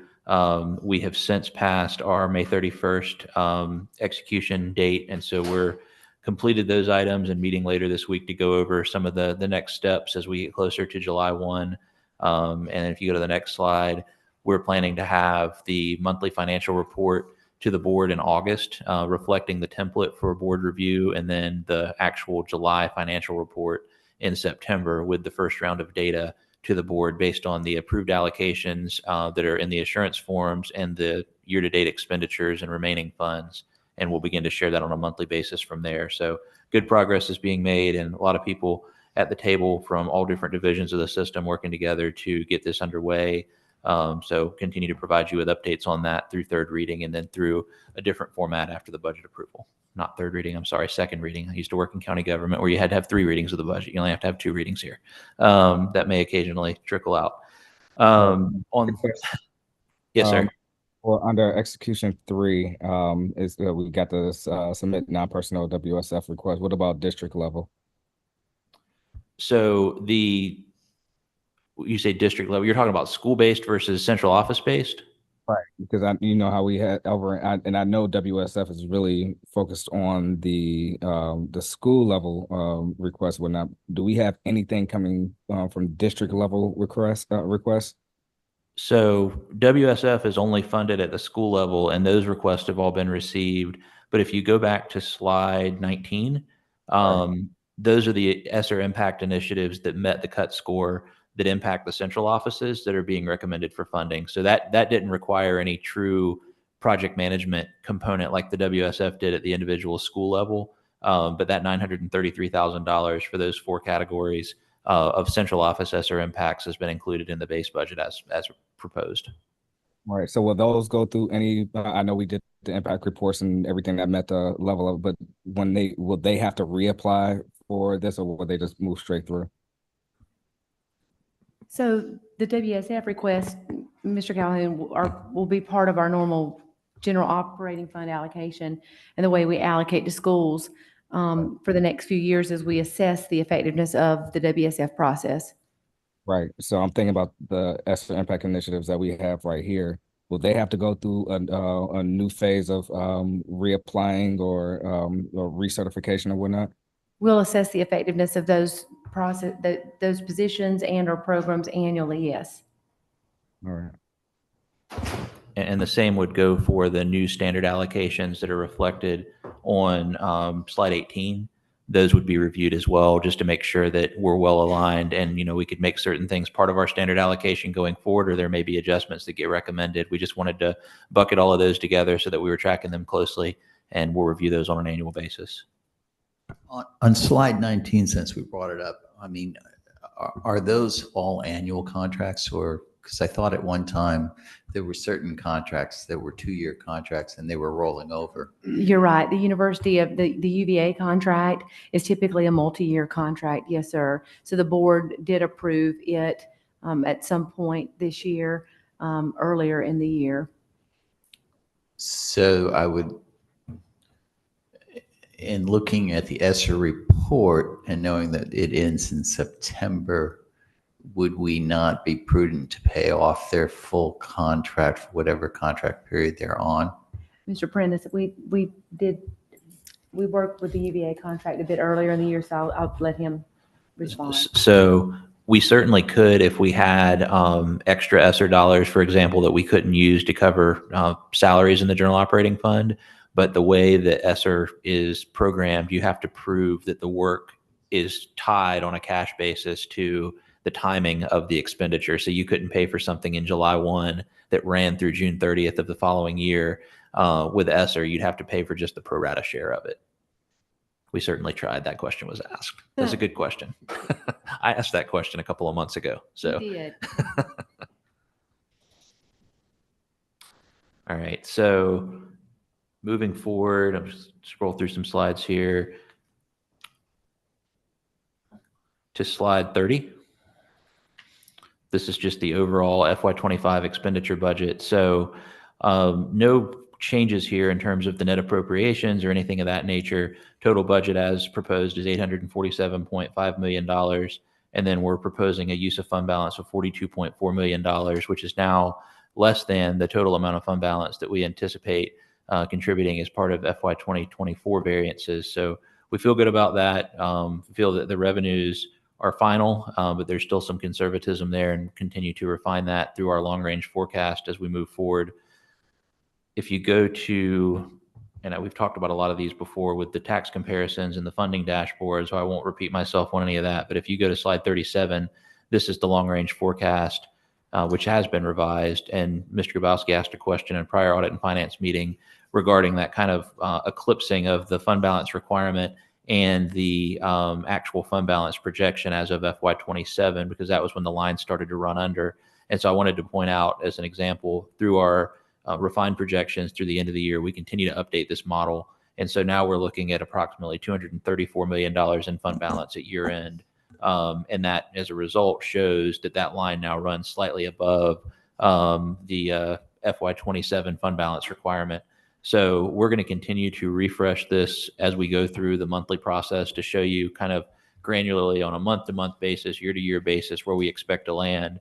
And then we're also going to add FY29 to the 5-year outlook as we roll into the new fiscal year, and find our, our audited financial statements numbers to be rolled in as well at an appropriate point in time. So this is all continuing to be fluid and move forward. And then at the bottom, you see the projected millage remains flat from fiscal 25 through fiscal 28. And that gap of revenues over expenditures continues to close as we move through the next few years using fund balance to supplement our appropriations with the different things that we know we need to do. So move on to slide 38.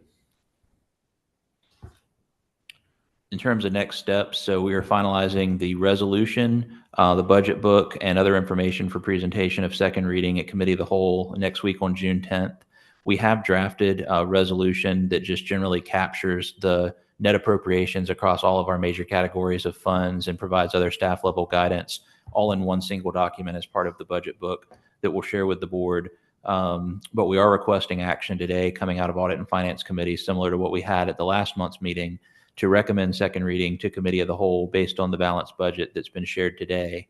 If you go to the next slide, this is the conversation regarding $10,000 increase in teacher pay. So if there was such a desire that's been shared to increase teacher compensation by $10,000 compared to the $7,500 that is already in the budget that was approved at first reading, this is the process and the impact that would have to move forward. So doing such would require an additional 3.7 mil increase, and it would require a recommendation for a motion to recommend the budget for second reading as presented.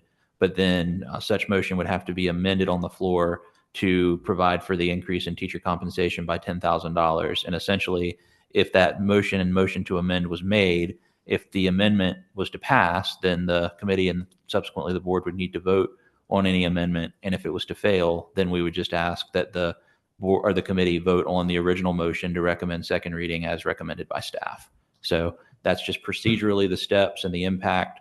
So you're at 3.9 mils right now with the $7,500 increase. You'd have to add an additional 3.7 on top of that to maintain the 100% of market for classifieds and non-teachers, as well as the $10,000 for teachers. So that's really the end of the presentation. In terms of next steps in the overall process on slide 41, we just have the Committee of the Whole on the 10th, and we don't have a budget workshop that day. It's just recommendation for second reading. And then the board meeting on the 24th with both public hearing and a second reading. So we will have the public hearing notice advertised in the Post and Courier tomorrow. And that just has the requirements pursuant to state law for advertising the budget and sharing when the public reading will be held and where. And then the board would vote on second reading and we'll begin to implement the budget as it's approved. Thank you, Mr. Prentice. Let's go in the same order. Ms. Roberson. I don't have any questions. Thank you, Ms. Stamp.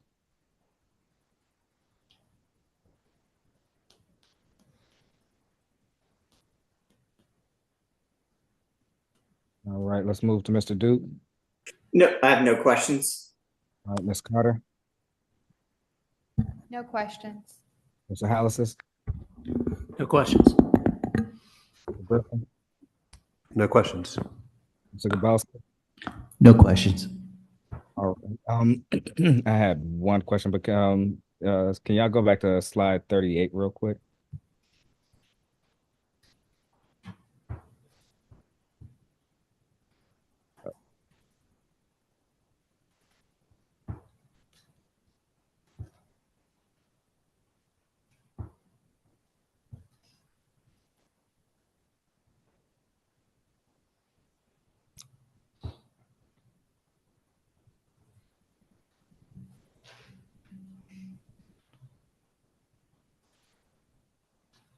Oh, okay, there we go. So yeah, for the budget book, that's going to be shared with the board. Could we also make sure that it's shared with the Audit and Finance Committee as well? Not the printout, but at least the electronic version. So if they have any questions, they can send it over to us as well, that we can follow through at the public hearing or at the board. Yes, sir. We'll send that out and we'll also post it on the website and on the appropriate page. That'll be out by the end of this week, going into the weekend, and then also in board docs. And then we'll have physical copies on the day on Monday. Perfect. All right. And I just wanted to be clear, because it was something that triggered this earlier. The WSF model is only going to the CCSD proper schools, not the charter schools, correct? Yes, sir. That's correct. That's all I have. Do we have any further questions? I do have one slight, and It's probably the silliest question I'm going to ask in a long time. So when we give our pay raises to our teachers, it automatically flows through to the charter schools, or this is just CCSD? Mr. Brickman, answer that. So the charter schools have their board and they create their pay structure. There are charter schools like James Island Charter that most usually follow our schedule, but not always. I'm not sure what James Island Charter is currently doing, actually. I know they are trying to follow ours. So they're anxiously waiting our decisions on what the raises will be so they can work through, their board can work through how to make it work well. Right, I get the occasional email from someone from a charter school asking, what direction we're going. Yeah. Yeah, and I think and Meeting Street is trying to be comparable as well because they reached out. Yeah, I'm getting a few calls from charter schools right now asking where they think we're gonna land, and I said I have no idea. So it's coming. And just because it's such a hot topic in Mount Pleasant right now, worst case scenario, should Oceanside not be able to open, are we prepared for, the influx of 600 students? Yes, sir. Yes, sir. We're You're like, of course we are. we're keeping abreast of that situation as well. And I mean, it's I'm such- truly hoping this is not the issue. I don't want anybody to think it's that's such- watching this that I'm a proponent for this not being an issue. That's, I understand I that, think- but still, we're following the situation, and yes, sir, we'd be prepared. thank you. All right. Thank you very much. And thank you, Mr. Prentice and the team for all the hard work. So now let's move forward. Can I entertain a motion to go into executive session? So moved. We have to Motion move for this on. recommendation on the budget. Yeah, we have to move this on to the board, Darren. I apologize. This is an action. I know it's set up a little bit differently since it's not actually under the original action items because it comes out of the information only presentation. You're right. We're right. So let's, do we have a motion to move forward to recommend the FY25 budget for second reading? So moved. We have a motion. Second. A motion and a second. All in favor, say aye. Aye. Opposes? All right, here and then the ayes pass it, and Dr. Tipper, I'll just answer what the recommended motions would be. Amendments would need to be at the committee of the whole or even at Board of Trustees. All right, so now can we entertain the motion to go into executive session? So moved. Second.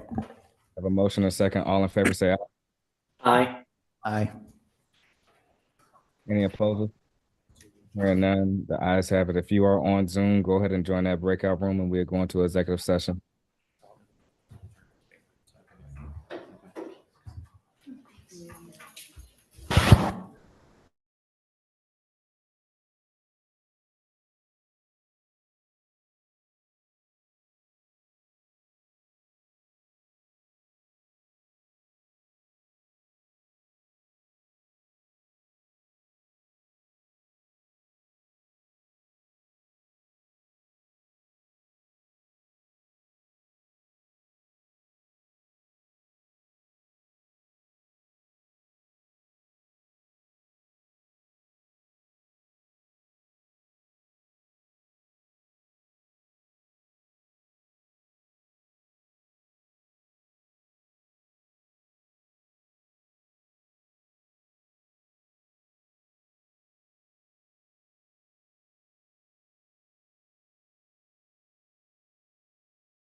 Look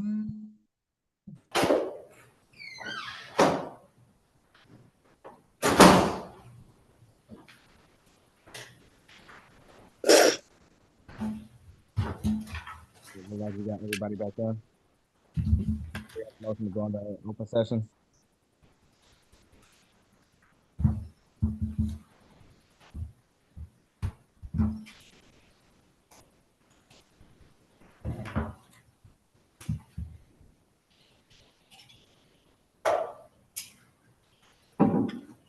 All right, can you hear me? Yes. All right, cool. Look like we have everybody back in. Do we have a motion to go back into open session? So moved. We have a motion and a second. All in favor, say aye. Aye. Aye, the ayes have it. All right, we have heard everything in executive session. Do we have a motion to amend, a motion to approve a 5-year extension for student transportation contract B2002 with an amendment to the expiration date of the current contract, which will be June 3rd, current contract ending at June 30th and then starting on July 1 with a 5-year extension. So moved. Second. We have a motion, a second. Any further discussion? Just now we're saying to extend the date, but it's more than just the date being extended. Right. Because there are cost changes to this contract as well. So, so is that the correct motion we want to make? Because it appears that we're just making a motion to extend the date. This will be more than to extend the date. This will be to amend the actual contract and with an extension of the date added. Okay. Per the terms provided. The motion was correct. All right. Any further discussion? All right, hearing none. All in favor, say aye. Aye. Aye. Any opposers? Hearing none, the ayes have it. We will now look at our upcoming meeting, which look forward to seeing y'all on August 6th, barring no need for a special call meeting over this summer. And as you know, I don't like special call meetings unless they absolutely need it. I want to also thank Ms. Carter for joining us today. We appreciate you being on this committee, and I look forward to working with you a lot. Again, I apologize that I wasn't there today. I have a sick child in there. So I will see you soon. I'll also be talking with you soon. We can look forward to working over the next few months. Thank you. Mr. Calhoun. Did the other person, I know the finance committee sent 2 names forward for the addition to, so I see only 1 new person join. What's the story with the other person declined? Yeah, so with that, the board at our last board meeting only elected to pull 1 person on, and there was a lot of controversy over bringing the second person on. At that point, I felt as if there was no need for us to play politics with a well-working committee, and we just won't bring anybody else on until November. And so once November comes along, if I'm still the chair, we can look at it again. If somebody else is the chair, they can look at it again. However, there was a lot that happened with our board meeting that there was just no need to bring anybody else through that fire trying to get through the board when there was just too many politics being played along with it. Okay, thank you. You got it.